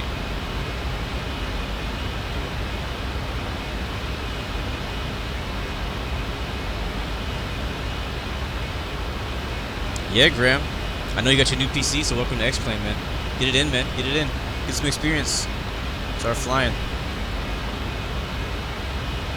2,860 USD is a conversion. Yeah, if I had to guess how much money I've spent on X-Plane, it's probably close to $1,000. Not like all right now, but like over, I don't know, 5-6 years I've been in X-Plane, I've probably spent a good $1,000. maybe less. I don't know. I may be going overboard about that. But I'm just thinking like each plane would cost you about 20, 30 bucks. The better planes would cost you about 60 bucks. Scenery will cost you around $20 for an airport, like for a really nice airport. But I bought a lot of scenery. Well, no, I haven't really bought that much scenery. You know, I may be over exaggerating. Let's say 500 USD. It's true. For the amount you can buy this plane, this plane costs more than X plane itself. Yeah, it's true, Frank. You actually do need a pretty beefy computer, so don't try to come with like a little old laptop. You're gonna need something strong. All right, let's go in the cockpit and check, make sure we're not gonna miss our top of the descent.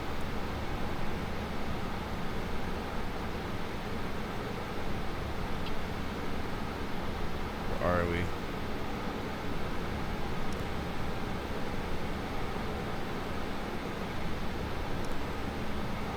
Okay, the yak is about 130 miles out from us. Our top of descent is right after yak, so we don't have to worry about descending for a little while. So we're about 135 nautical miles out from yak. Ground speed 494, true airspeed is 454. Winds are, we have a tailwind, 249. I'm sorry, 249 at 52. Everything else looks good though in the cockpit. So pretty smooth flight, not too much, no bumps or anything like that. Oh wow, look at that.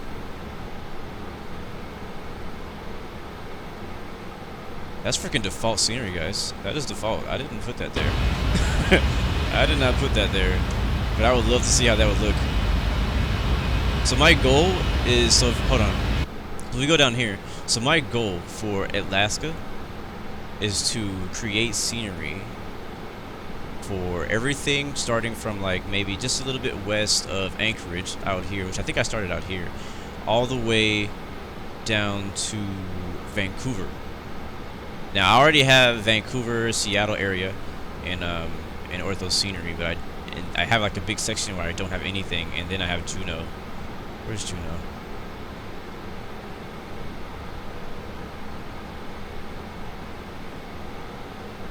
Alright, here's Yakima right here, or Yakutat. Can't quite see Juneau on the map. It's over here somewhere. I think it's over here. Oh, there it is, right there.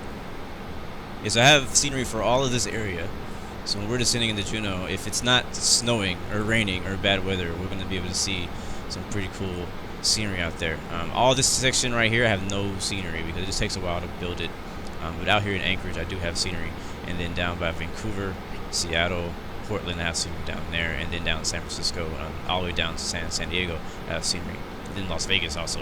But I'm working on it. It takes time to build it, and you need to have an external hard drive because it takes a lot of space.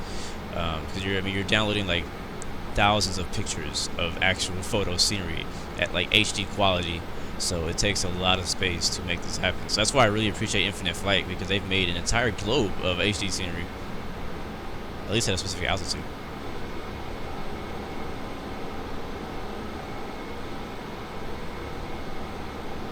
Is it hard? No, it's not hard. It's not hard at all.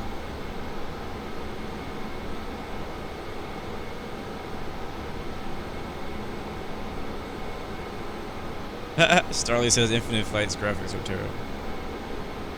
For a mobile game, it's not. Nice, you flew Juneau to Toronto. Nice. How long was that flight?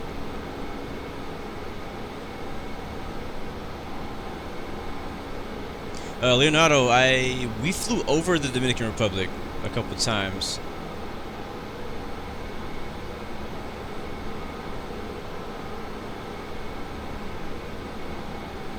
Alright, so he's telling us that he's logging off. I thought he was already off. Yeah, he's still on. I thought he was already off. But radar services are terminated because he's leaving.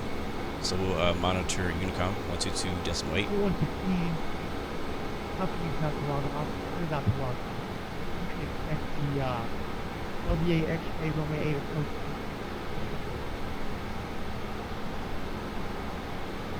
Alright, sounds good. Be expecting the LDAX runway 8 approaching the Juneau. Thank you for the ATC, man. Have a good day.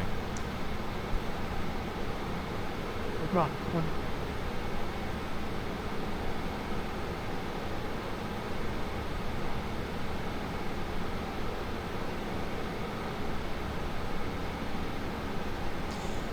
It's true, Starly. Infinite flights. There you go. Have a nice evening. Close to your traffic. You have a good day. We'll see you. Alright, Blue 116, appreciate that. Same to you. See you next time. Yeah, I'm pretty sure you guys can't hear him either, because I can't hear him. And if I can't hear him, you definitely can't hear him. But he was really nice at sending us the Juneau altimeter and METAR data, so that's very helpful. So we'll go ahead and switch to Unicom.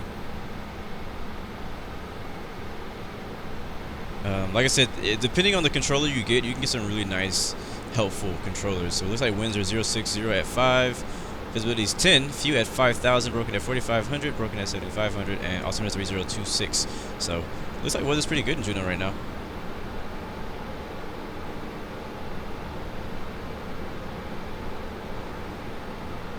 Yeah, the approach in the Juneau is amazing, and so I have scenery covering that entire approach, so I'm looking forward to that. But the problem is, as you see the METAR down there, it said that there was clouds at about 4,000 feet, so we may not be able to see anything on the way down for a while.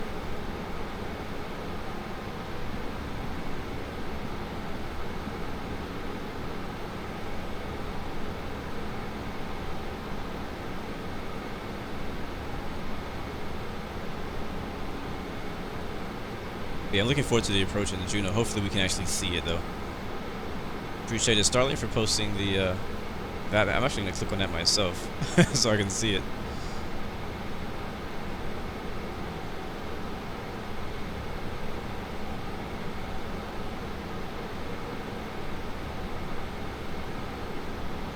Yeah, I see Anthony right behind me. I believe he's too far for me to actually see him out of my window, but he's back there. Not sure how far back he is. I'm also using another website called Project Fly. It has a radar map on it also that you can watch. It's pretty cool.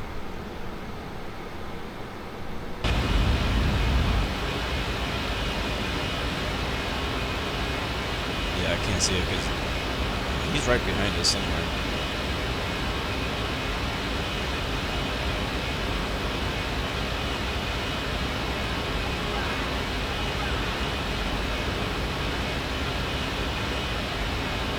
Thank you, Victor, for that subscription. Welcome to the Blue Arrow family. And why was that so big?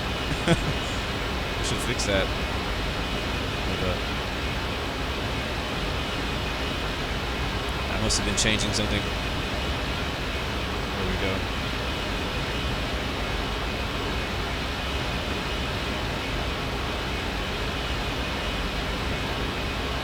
Alright, ETA about 30 minutes. It is 17:22 Zulu. Local time.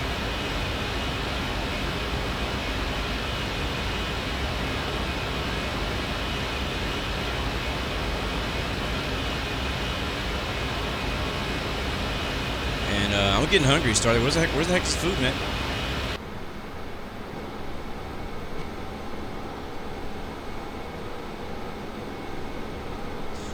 Yeah, X-Plane in general needs a really good chemtrail mod. There's a new, well, not new, but there's a updated weather, like, thing that came out. I don't know what to call it. It's not really a weather engine, but it's not, I don't know. It's another plugin that you can get for X-Plane. It's a different, like, I'm using X-Enviro, but there's another one out there called, like, weather something. I don't know. It's not new, but it's updated. And apparently they did something to the contrails that allows them to be a little less smoky and more contraily. Less chemtraily and more contraily. Frank Lasso, you're taking off. From where?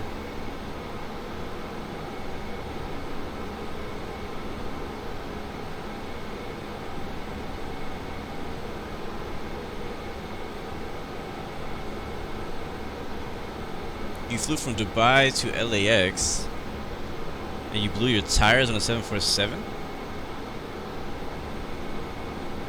Yes, your tires can blow if you land too hard or if you get too hard on the brakes. Like if you're going too fast and you use too much manual braking, or like you hit your parking brake or something on landing, you will definitely blow your tires. So it's definitely a feature. Whenever X-Plane 11 was in beta, I was playing it, and they had an issue where the blowing up of the tires was way too sensitive, and you would like be turning, you'd be taxiing and blow the tires.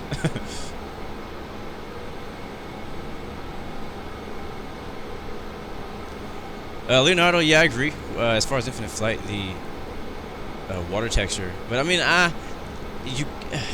it's tough because what we had before was actual 3D water on Infinite Flight before Global came out. But when Global came out, they actually replaced the 3D water with just pictures of the water.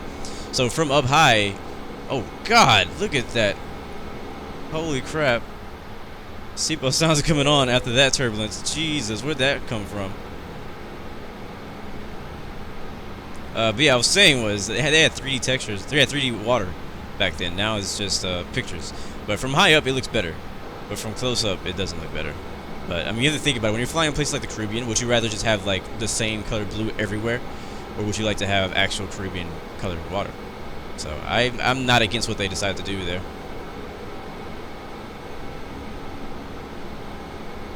Alb UK found his dusty old FSX. Welcome back.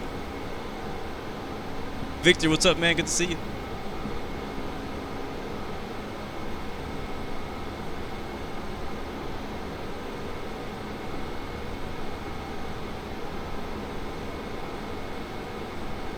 What is Chromecast? What do you mean you wish X-Plane was available for Chromecast? What is that? Yeah, like the Caribbean looks amazing. All the islands, like, they look so good with the actual, like, seeing the actual textures.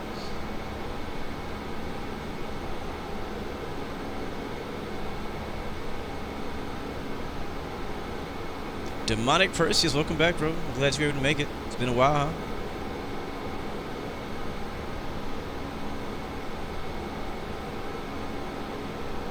huh? Frank, I'm in the A320, not the A319.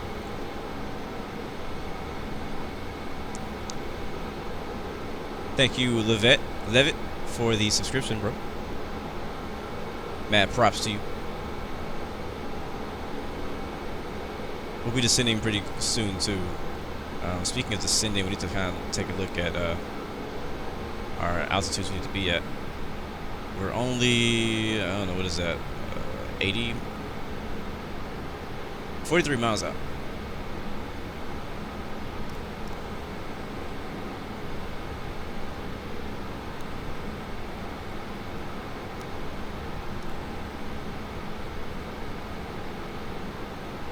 Cruising at Mach 0.78.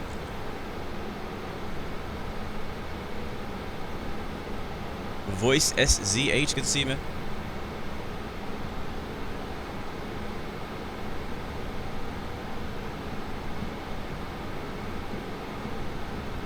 Frank Lazo, you don't ask me if it's gonna be a smooth landing. I don't know. We'll see when we get there. That's part of the fun of it. I feel like it's kind of like a thing now. You don't never know if it's gonna be a smooth landing. We're probably gonna attempt to use ILS. I want to see if I can get the ILS to work correctly. We'll do it out of land. Since it's our first flight next time. Or you know what? I don't think there's an ILS for runway 8. Yeah, there actually is no ILS for runway 8. So no, we won't actually be doing ILS. We'll be landing it by hand. So we'll see how it goes. I'll do my best. Here comes the Yak. Top of descent is still about 40 miles after that, so we still have a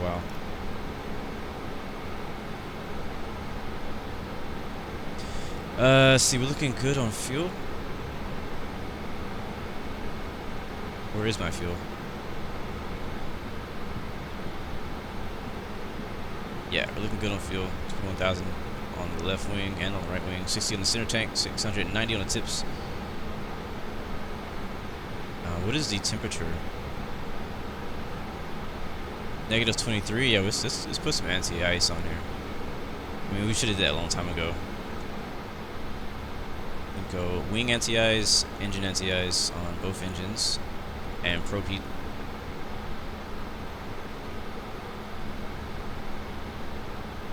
Everything else we'll leave as is. Yeah, that works.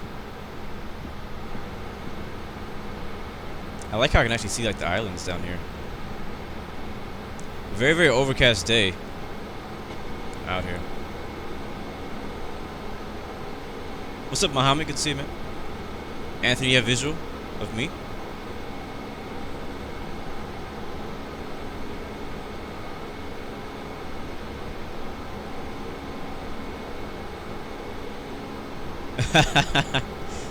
Justin says when we land it's gonna be like retard and the passengers are gonna scream. Yeah, I agree, Muhammad. I miss X-Plane too. That's why we're playing it. Let's go back outside. Yeah, I don't see you, Anthony. I don't think I have my range turned up enough to see you. I think you're too far.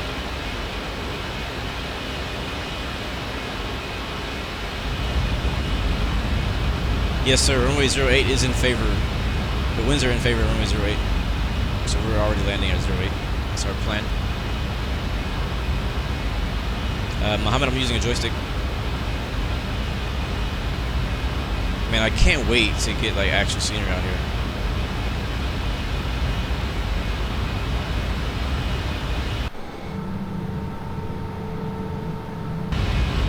Dean says he bought everything on board.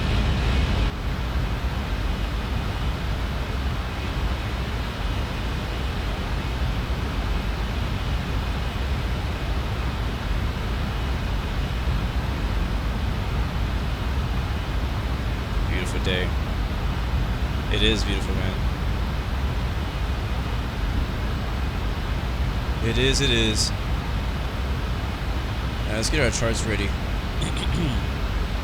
For Juneau. I love that I can do this. So we're about to pass Yakima right now. We'll be hopping on the what is this?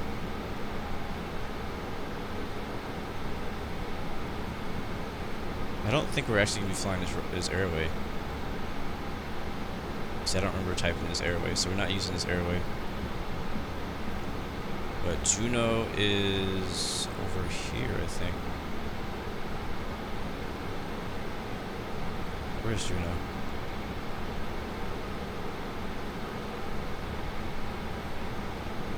I don't know where it is. We can see that it's telling us how high the mountains are. So 8,100 here, 8,700, 14,000 on our left. So we go to airports. And back, go down to Juneau International. And first we can take a look. First we can take a look at the ground chart and see. Obviously, there's only one runway here. Runway 8 and 26. We'll be landing on 8. I think 8 is preferred, as long as like they don't usually land 26. Like I think 8 is like the preferred runway unless the winds are really bad. So we'll land on runway 8. And we should stop. Pretty soon we should be able to exit on either Foxtrot, or if we have to use the whole runway, we use Gulf. We have a lot of runway though. Plenty of runway here in Juneau. We'll park at the terminal. As far as our approach though, LDAX runway 8 approach.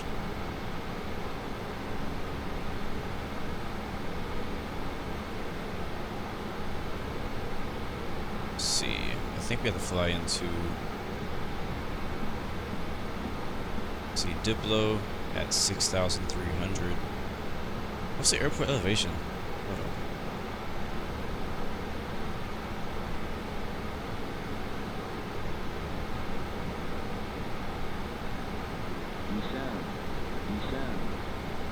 What is that?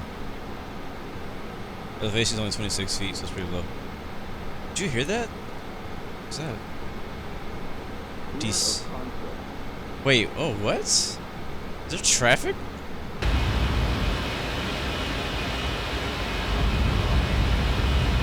It said decel, clear conflict. Yeah, somebody just flew right by us. Who is that?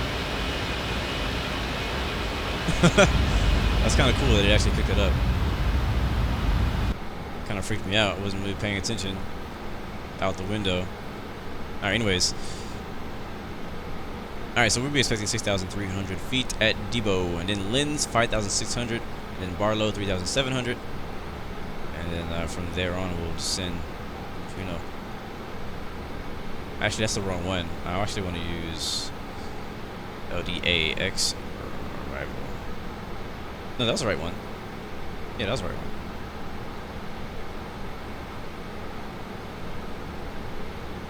So what is an LDA arrival? I think that's like another non... I think I've heard of LDAX arrivals before. It's like, it's not an ILS, it's not a VOR, it's very similar. It doesn't actually line you up perfectly for the runway, I don't think either.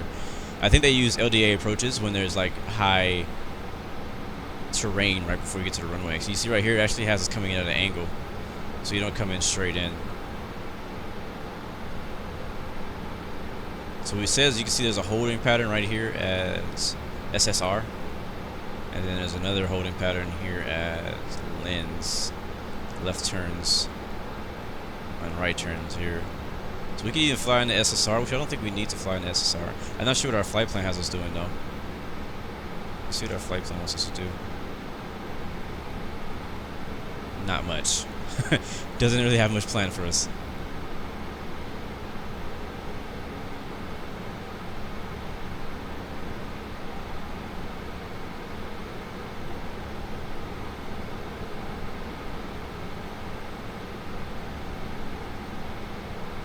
So it looks to me that we'll be flying into SSR first and then turn over to Dep for our arrival. But that is actually not on our flight plan.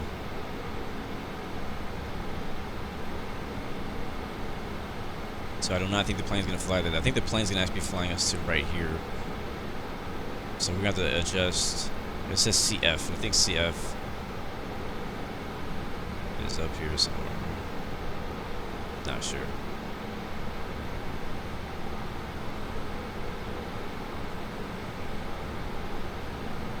So it doesn't really let me choose. If I was choosing an arrival, that would be okay, but it's not letting me choose an approach. I already have runway 8 put in though.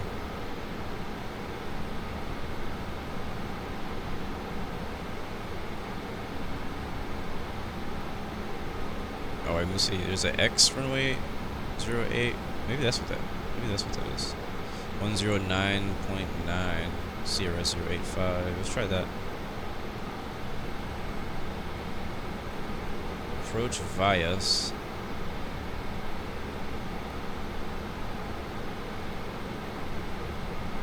Select heading track first. What does that mean?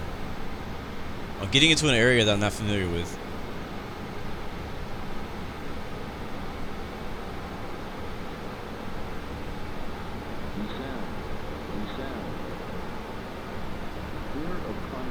Again, somebody just flew by us.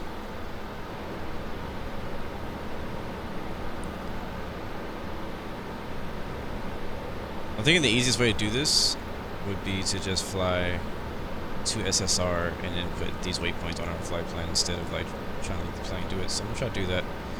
I don't know where CF is, but I'm gonna add a waypoint after CF. And that's gonna be SSR.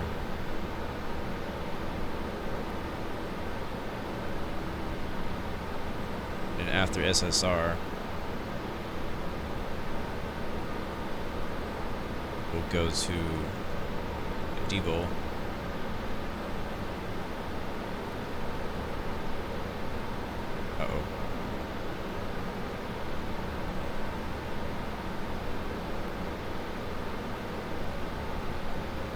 We're getting pretty close to our top of the sensor, so I gotta pay attention here. I gotta hurry up.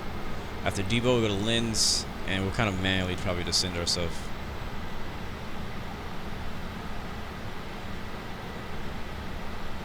So I don't know what the plane's doing right now.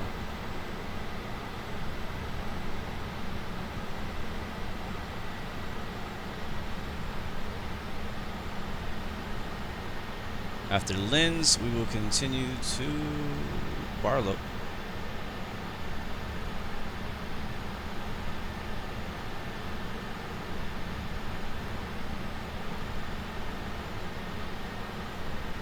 After Barlow, we'll go back straight to Juneau. Probably fly visual from there. Alright, let's go ahead and close that out.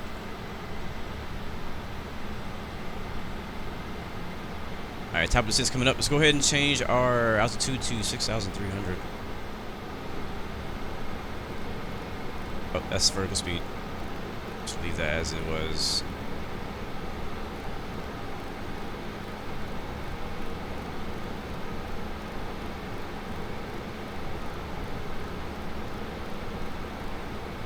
There we go. 6,300, which is our first altitude we need to be at, I believe, at Dep. It's only 10 miles from Lens.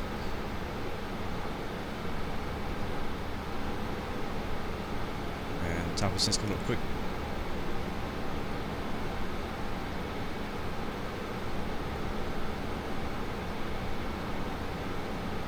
I think that's all I need to do. I see hit the button.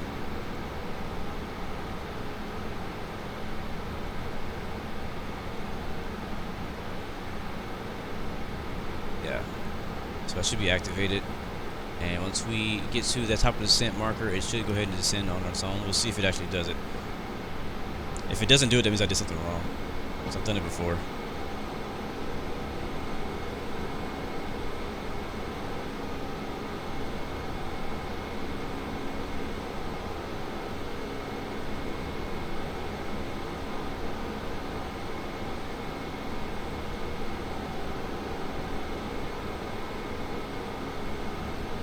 Look how low those clouds are. I love how the inside camera view from in front of the engine sounds different than it does from behind it. So it's really cool. And both of these are interior shots.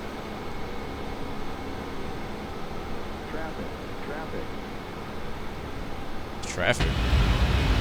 Wow, look at that scenery. Holy crap. Now that right there is ortho.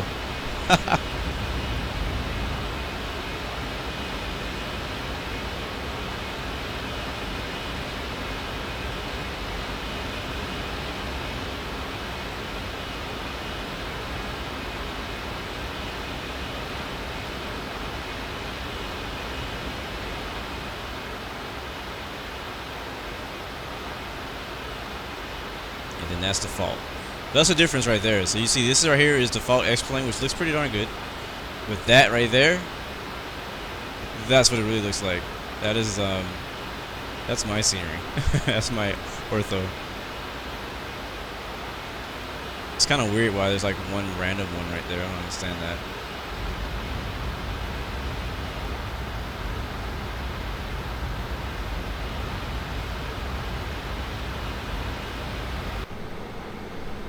Alright, I think we already passed the top of the descent. Are we descending? Decel.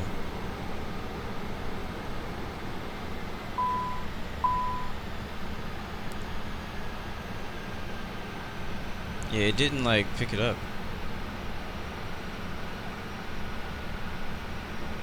Oh, here's the top of the descent coming right here.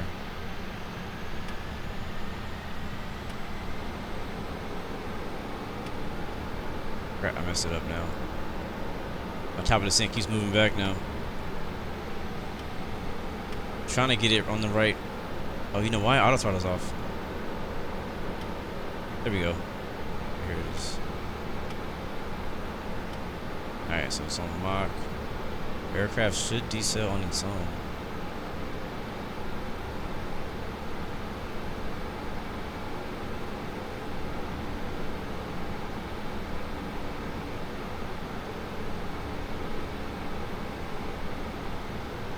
There we go. Alright, so throttle idle.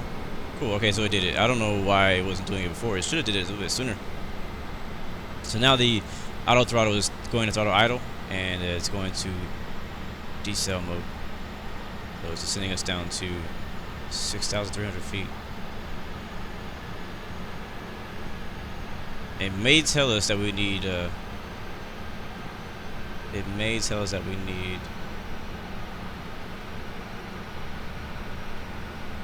drag. We'll wait for that to happen before we do it.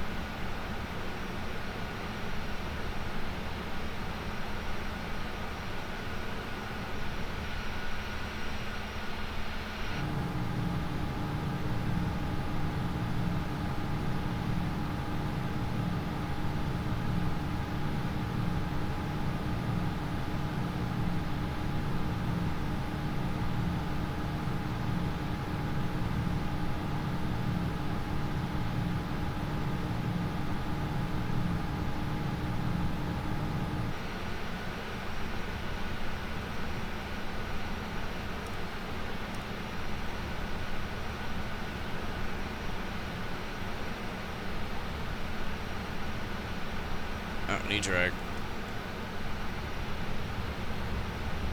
About to be over speeding.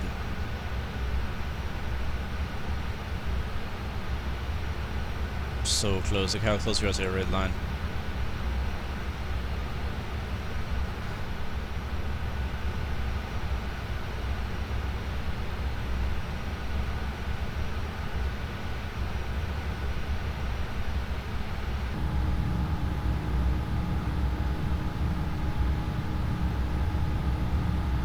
What's up, Volcanic? Good to see you, man. So the problem is if we start going over speed, it's actually going to kick off that auto throttle and the autopilot probably, and we're going to just be going way too fast. I don't know why. I think it's descending quickly because I descended late. I'm not sure. I'm not really controlling the descent rate. The aircraft has already decided that for me. I guess that's the positive thing about Airbus. Once we come into the picture, we'll see our plane fly in. We should be flying from the north. Now let's take a look at our flight plan, though. Make sure everything looks okay there.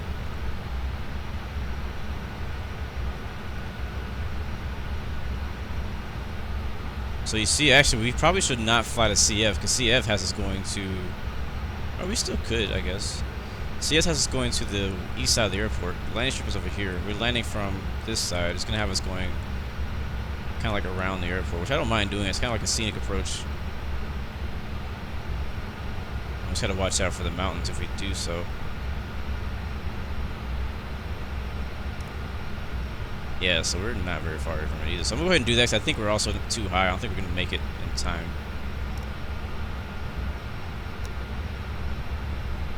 Because there's Debo right there, and we're only 20, 30, 40 miles out from that at 21,000 feet. So we'll go ahead and go with the plan. We'll fly to CF and then make a round, like a right downwind approach. ATC is not online, but we could type in the chat if we wanted to, but we don't really need to. I kind of stopped using the chat on FastSim. I hate how it pops up. What's up, Yasu? Good to see you, man.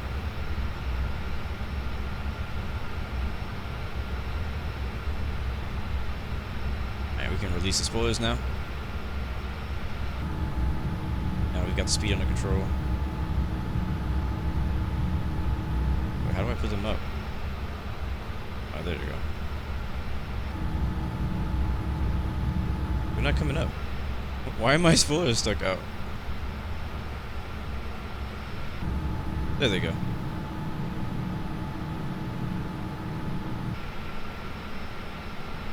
Justin, I don't know. I'm just on... I have no idea what server I'm on. Probably Central. I don't know if it even matters.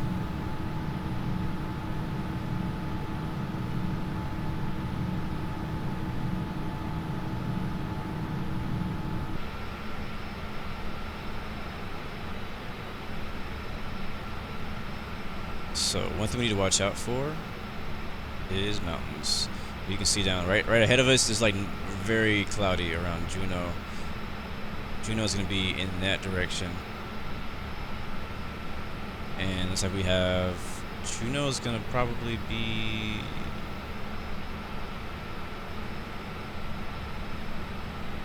here.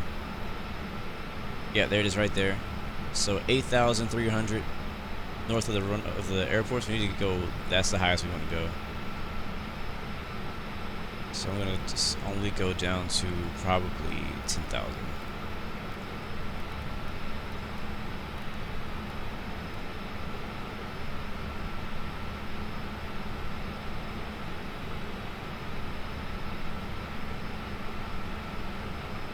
And we'll bring our speed back to 250 knots.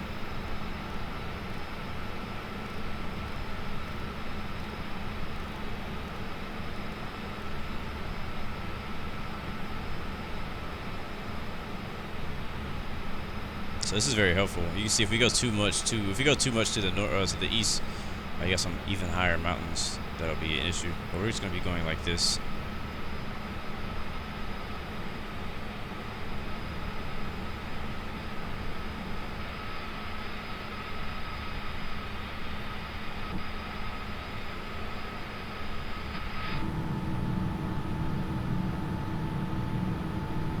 Justin, you got VATS in the work yet?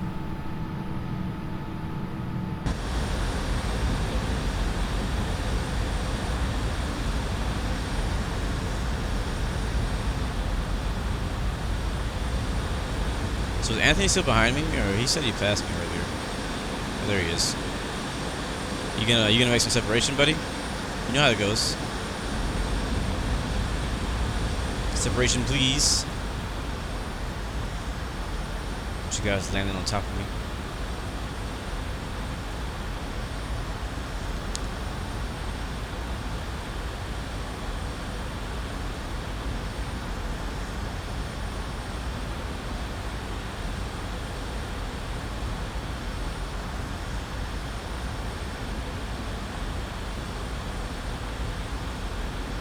Oh, look at that. You can finally see a peak. Wow, look at that scenery down there. You can finally see a little peek of how it looks down there. It's really cloudy. The clouds are real low. But we'll get a final METAR reading here. We got 060 at 5, 10 statute miles, few at 5,000, broken at 45, 100. Oh, yeah, something like that. Altimeter 3026. Alright, let's go ahead and do that. Let's go off of standard.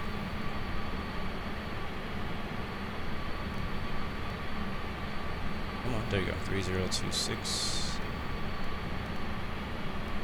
Set it here also.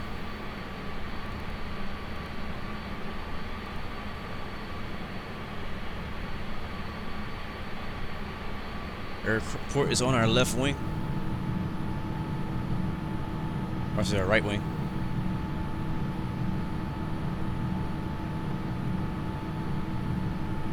Justin, what are you talking about? Multiplayer or free flight? I don't know what you mean by that.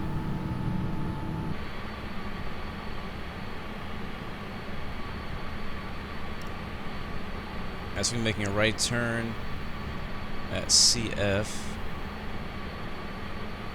Yeah. Are we flying pretty much over the runway here? Let's return.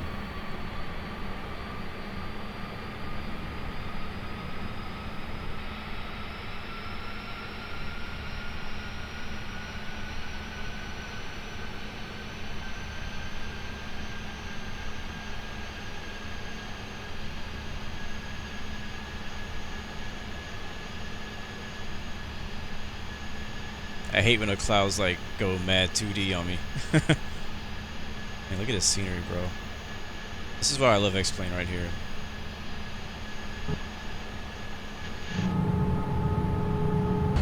This is why we sim. Oh, we're in the clouds.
Alright, start descending down to 6,300.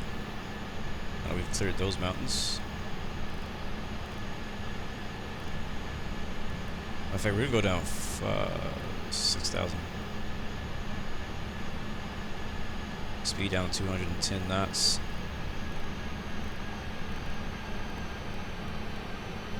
Landing lights on.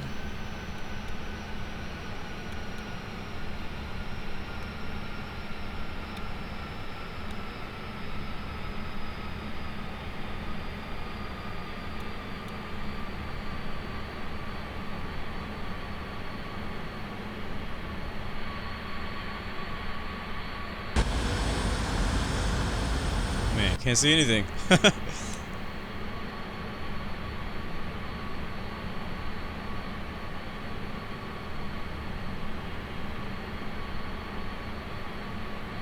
Man, this is a beautiful approach already, and I can't see anything yet.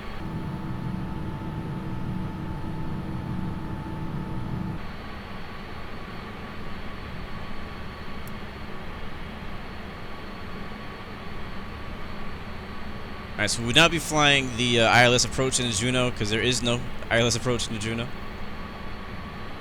Looking for the airport. Should be just to our right over here, off our right wing.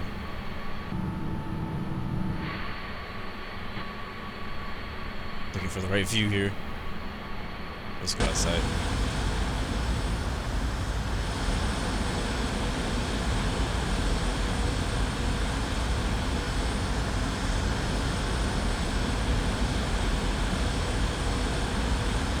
This looks amazing. Wow.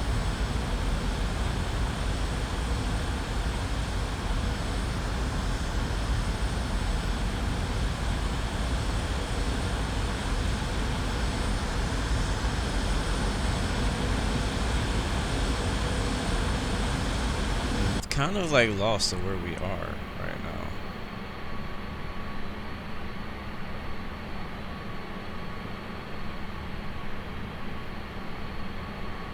Right, here comes 6,000.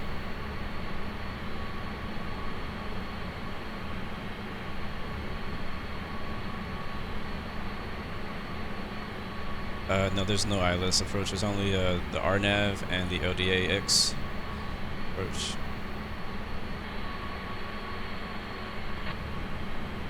See right here, go to airport and approaches, and only two. There's RNAV GPS runway 8, and then there is the LDAX runway 8. So right now, airport should be behind us. We're flying to SSR. We can make a right turn from SSR back to Dep. So you actually see us on the map, so I'm gonna keep that up. At Dep, we want to be at 6,300. We're already at 6,000 even. And as far as terrain, we should be clear to stay at 6,000 all the way till we get to Dep.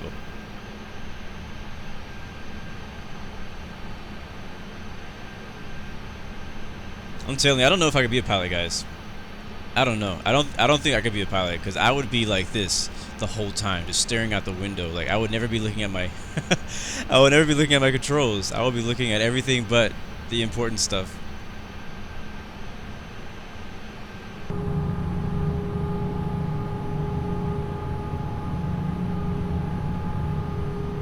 Justin, you made it. You see me. Yeah, we're in the clouds though. I can't see crap. If we descend down below 4,000, we should be able to see. Yeah, I'm just like sightseeing, man. Like it's really tough for me to focus on just straightforward. The co-pilot would be so upset at me. He'd be like, "Hey, change the altimeter to 3006." I was like, "Wait, what?" I was looking at the Alpha Tower.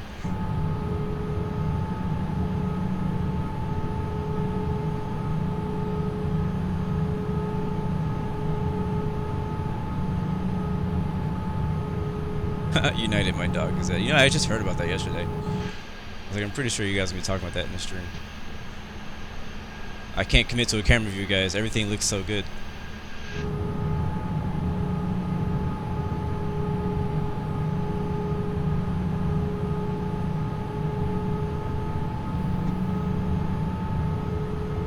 Alright, let's get ready to arm the spoilers. Oh, they're already armed. We'll turn our auto brakes to medium. And I think that's really all we need to do. I'm also going to turn the APU on. Alright, there's Dep right ahead of us. Means that we are on our right base, runway 08. Juneau, Alaska. Sorry guys, I'm like looking all over the freaking place. Probably making me dizzy. Just can't stop looking around. hopefully we can land this thing pretty smoothly today.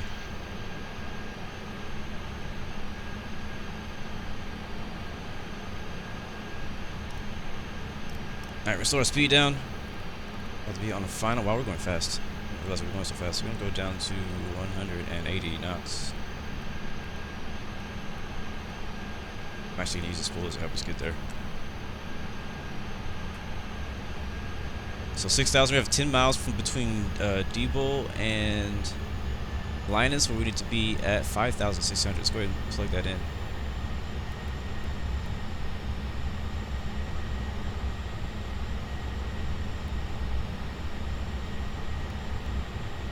So the aircraft keeps taking control of my speed. I don't like that.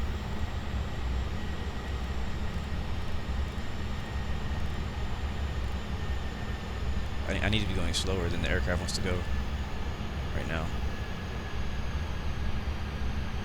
Throttle idle, and we are descending.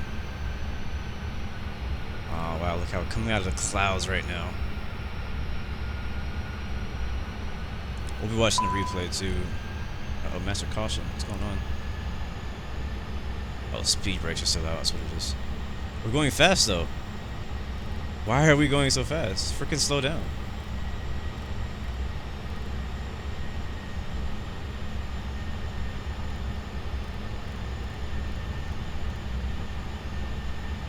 I might have to do it myself, because it won't change. Yep, we're on final, going 250 knots. So I'm gonna fly it from here, guys, because I don't trust this autopilot anymore. Yeah, every time I hit it, it goes back to 250 knots. So we are going to fly it from here. Wish me luck. Auto throttle disengaged. Everything against the Airbus rules. Everything about Airbus is like autopilot, autopilot. So we gotta make sure we find the runway though.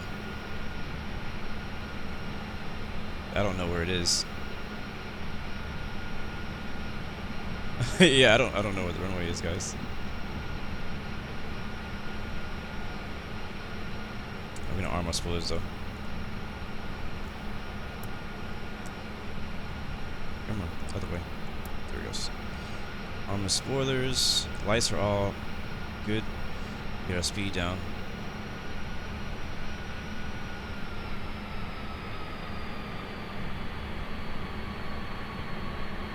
We're gonna descend because at Barlow we'll be at 3,700, and then we'll make our right turn. We can kind of watch this too.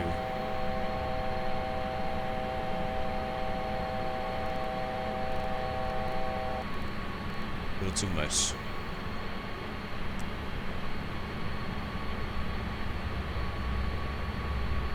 Yeah, we're fast at the moment.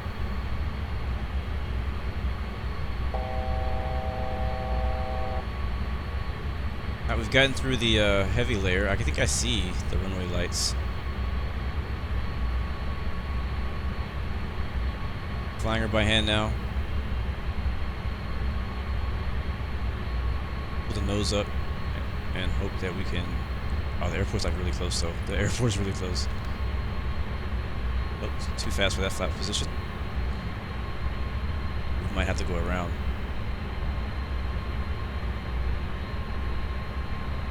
Alright, my throttle's at idle at the moment.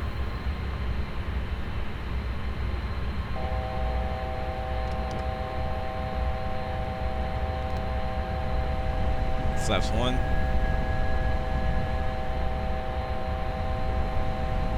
I think that light right there is runway. Yeah, it is. So we get lined up.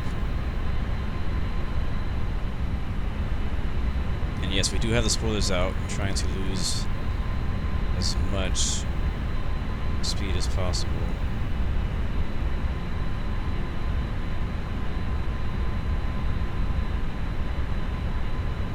I think our next flap setting will be below 180 knots.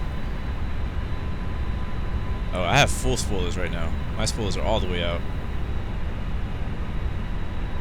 So if it wasn't for this cloud right here, I'd be able to see a whole lot better.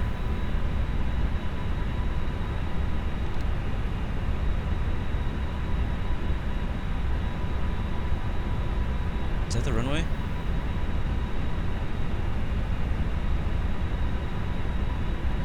These clouds are making this difficult. I also can't see the airport beacon either. So we're gonna get really close to this mountain, which is kind of what you have to do. Flaps through.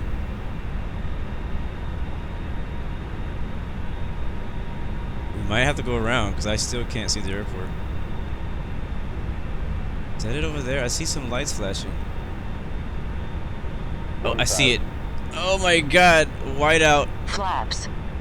Flaps. Too high. Too high. There we go.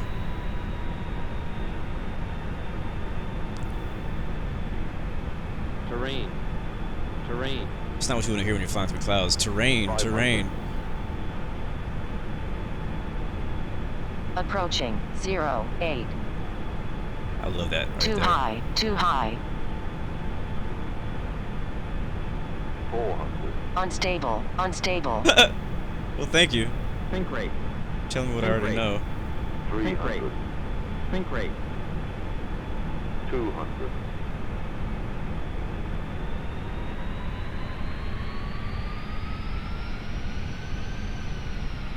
100. Come on, baby. Put it down. Put it down. 50. 40. 30. 20. Retard. Retard. 5.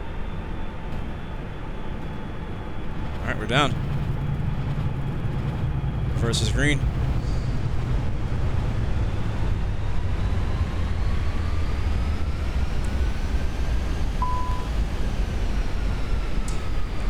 Manual braking. We'll take, I think this is Gulf. We're not slow enough. We'll roll to the next one.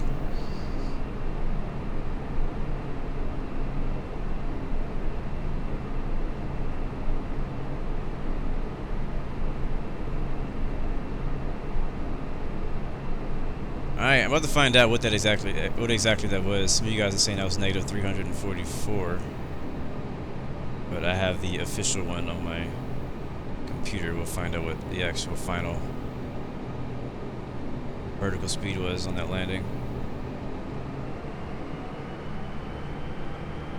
Welcome to Juneau, Alaska, guys. We made it. That approach almost went horribly bad, too. It was almost a very bad approach.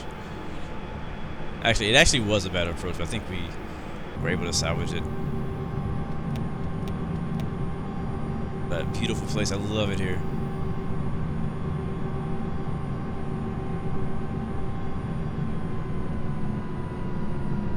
Flaps coming up. Anthony's coming down. Alright, let me see. What was that? That was a negative 360, actually. So you're close. So my official landing rate was negative 360 feet per minute.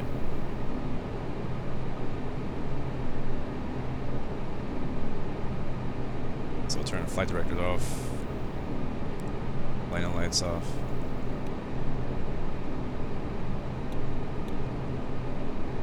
We'll leave the taxi lights on, but we'll turn off strobes. And everything else can stay on. And there's our parking over there. We'll take the next taxi. I see we can see Anthony on the way in. We'll probably watch him land. Not sure how good that's gonna look on X-Plane. Good flight, man. Very interesting approach. I couldn't see. I was hoping to be able to see more scenery on the way in, but you know, we saw a lot more clouds. Let's see, where should we park? We'll park right here.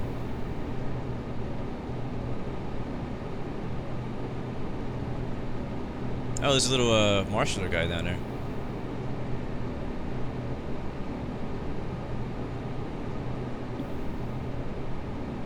He's landing right now.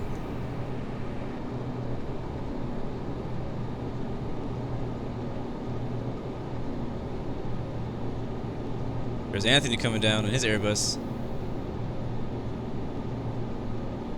Okay, ignore the fact that he just went in the ground.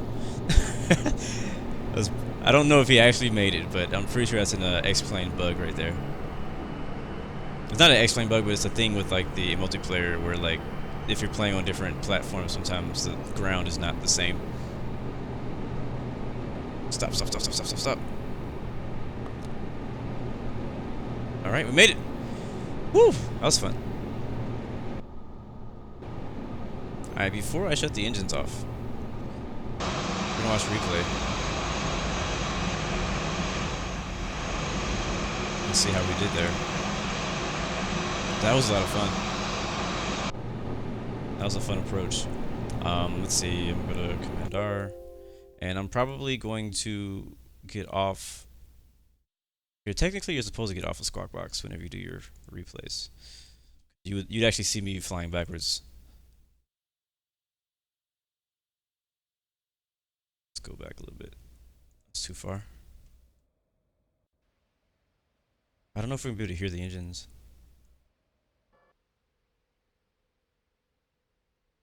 I watch it from here. It's actually pretty good. So I have my spoilers out still at this moment, trying to get my speed down. I don't know if I ever actually turned them off. Now that I think about it.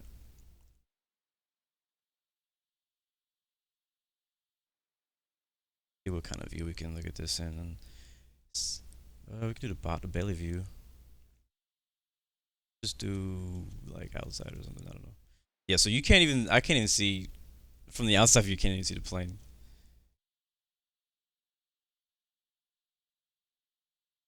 Just turn off that.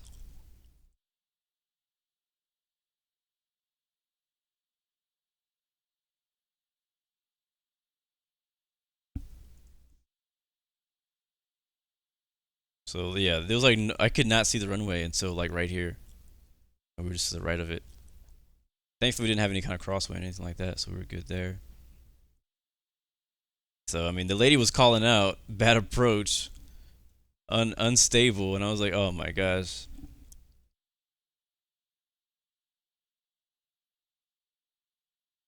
I don't know why you can't hear anything. I think it might be a problem with the actual aircraft or something that doesn't allow you to hear the plane on a replay. Usually you can hear it.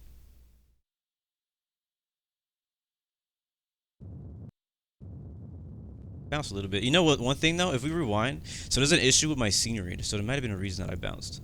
Let's see. So if I go slow mo, right here you see there's a dip.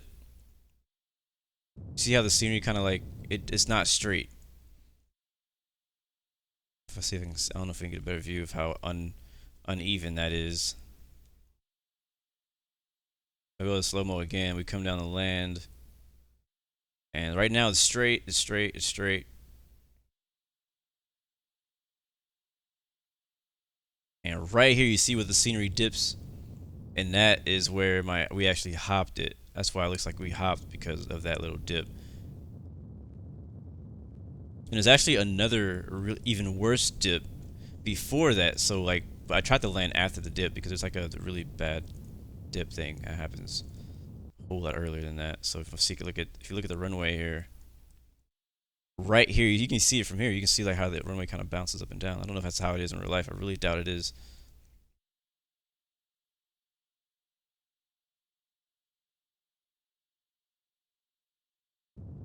So I just landed in the wrong spot. The one spot that had a little dip on it, I had to land there.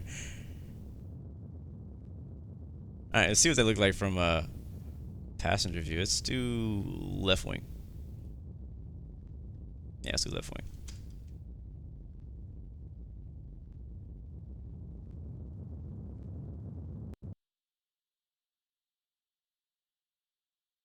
We'll go from when we came out of the clouds.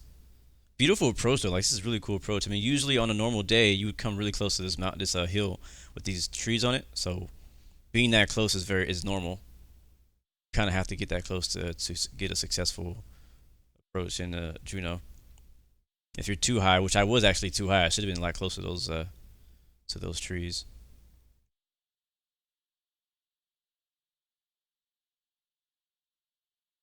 I wish we could hear it. I don't understand why I can't hear anything.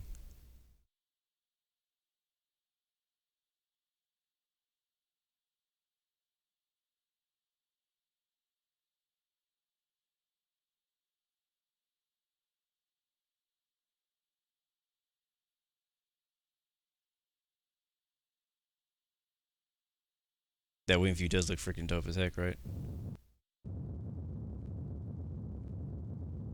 Here comes the reversers and spoilers are out.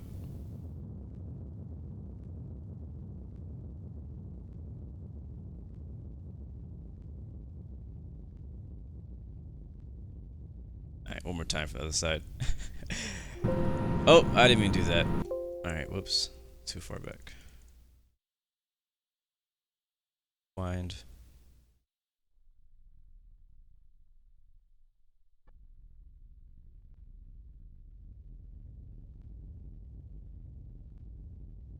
Yeah, I don't know why we can't hear anything. Like, this is what it is. Whenever you fly X-plane, like, you land somewhere, and then you go back and you watch your landing from, like, 10 different views. Like, that's just how, that's just X-plane life right there. Well, any simulator, anyways, except for Infinite Flight, because there's no multiplayer replays. But every time I do a landing, bad or good, I go back and watch it to find out what I did wrong. So this turned out to be a little bit better than I was expecting. I was expecting a bit of I was expecting to stall out. There's mountains in the background though. Look at that wing flex, beautiful. Alright, let's do tower. We'll do tower view.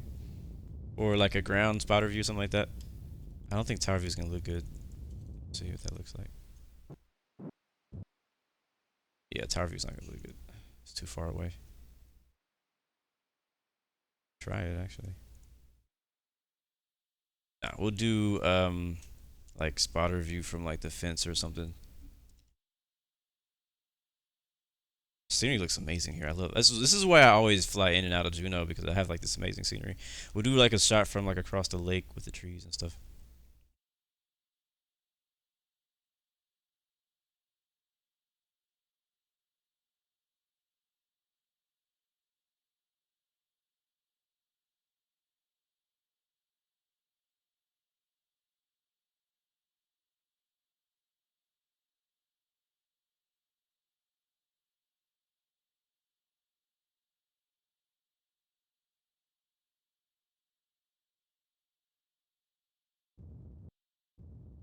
Nice.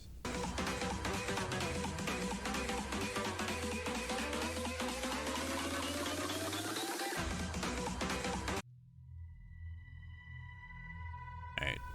Since the audio is not working, I think we're good. We don't need to take any more pictures, any more views of that. Pretty dope. Pretty good landing. Happy. It was a fun flight. I liked it. Liked it a lot. I wanna fly again. But I can't. I gotta go. Turn that down.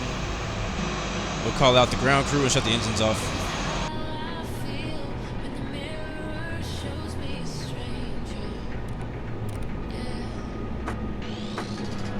Oh crap.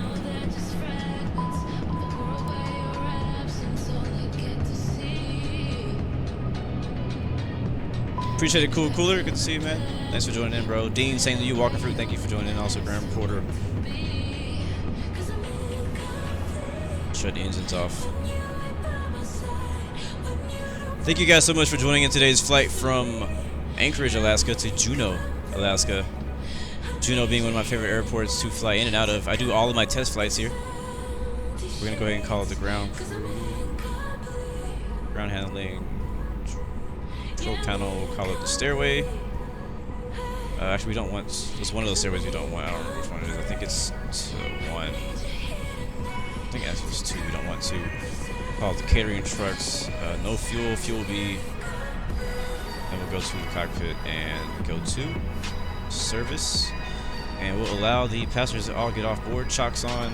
Ground power unit connected. We'll call up the fuel truck and call up the passengers.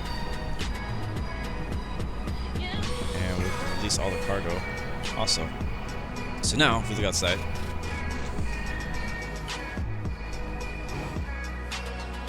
fully serviced, baby. Well, that was a lot of fun. Reconnect in case you guys are looking for me. Well, I'll see you guys again. Remember, we'll be doing Friday Night Flight again this week on Infinite Flight on Friday, so tune in for that. Same time as this stream was, around 1300 Zulu-ish, as soon as I can get up and do it. And depending on what the flight is, we may do something different. It is Friday, the Friday before Easter. So we may, if I have time, we may do something special. Especial. Hopefully I do. I would like to do something special. So if I have time, we'll for sure do something.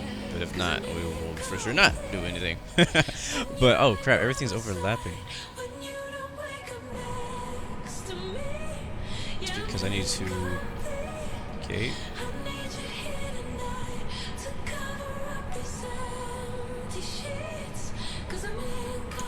But now, how about now? Yeah, it worked. You can see Anthony taxiing through the ground. Again, this is another freaking X-plane thing. It has to do with our settings. It's not really matching up like they should. But oh well. Justin, I'm glad you're able to finally get in. Maybe we'll fly with us next time. But until next time, guys. Looking forward to our next X-plane stream. Maybe we can take this thing up again. I'm down to fly this some more. Like, I really enjoy this plane. I really like it. The quality of it. It looks good, sounds good, flies good. It's very easy to fly once you get the hang of it. Because it is Airbus. But for you Boeing lovers out there too, which I'm one of them, we'll definitely do that too. I heard there's a 737 Ultimate version coming out for free. I don't know when though, but I've seen some videos on it. It looks pretty legit. So looking forward to that coming out. Before we get out of here though, I actually forgot to mention today's motivational quote of the day. I can't leave you guys without today's motivational quote of the day. Today's motivational quote of the day is: I believe that the good life begins not when your circumstances change, but when your attitude towards your circumstances change. So I'll leave that with you. You can think about that over until we see each other again. Well, anyways, you got 3 choices: give up, give in, or you know what? You can give it all you got. Peace, love, and God bless you. I'll see you guys next time, next video, next stream. Tomorrow we'll be back racing again, but I got something special planned. It won't be just iRacing. It's going to be something a little bit different, something I haven't done on my channel before, and something I've been doing on my own. But it's going to be fun, so don't want to miss that. That'll be tomorrow. I might even do it earlier than I have on the schedule. Schedule is not for like 2 p.m. Eastern, but I might do it like in the morning around this time. So stay tuned for that. And then Friday night flight. See you guys next time. 3 choices: give up, give in, give it all. You got peace, love, and God bless you.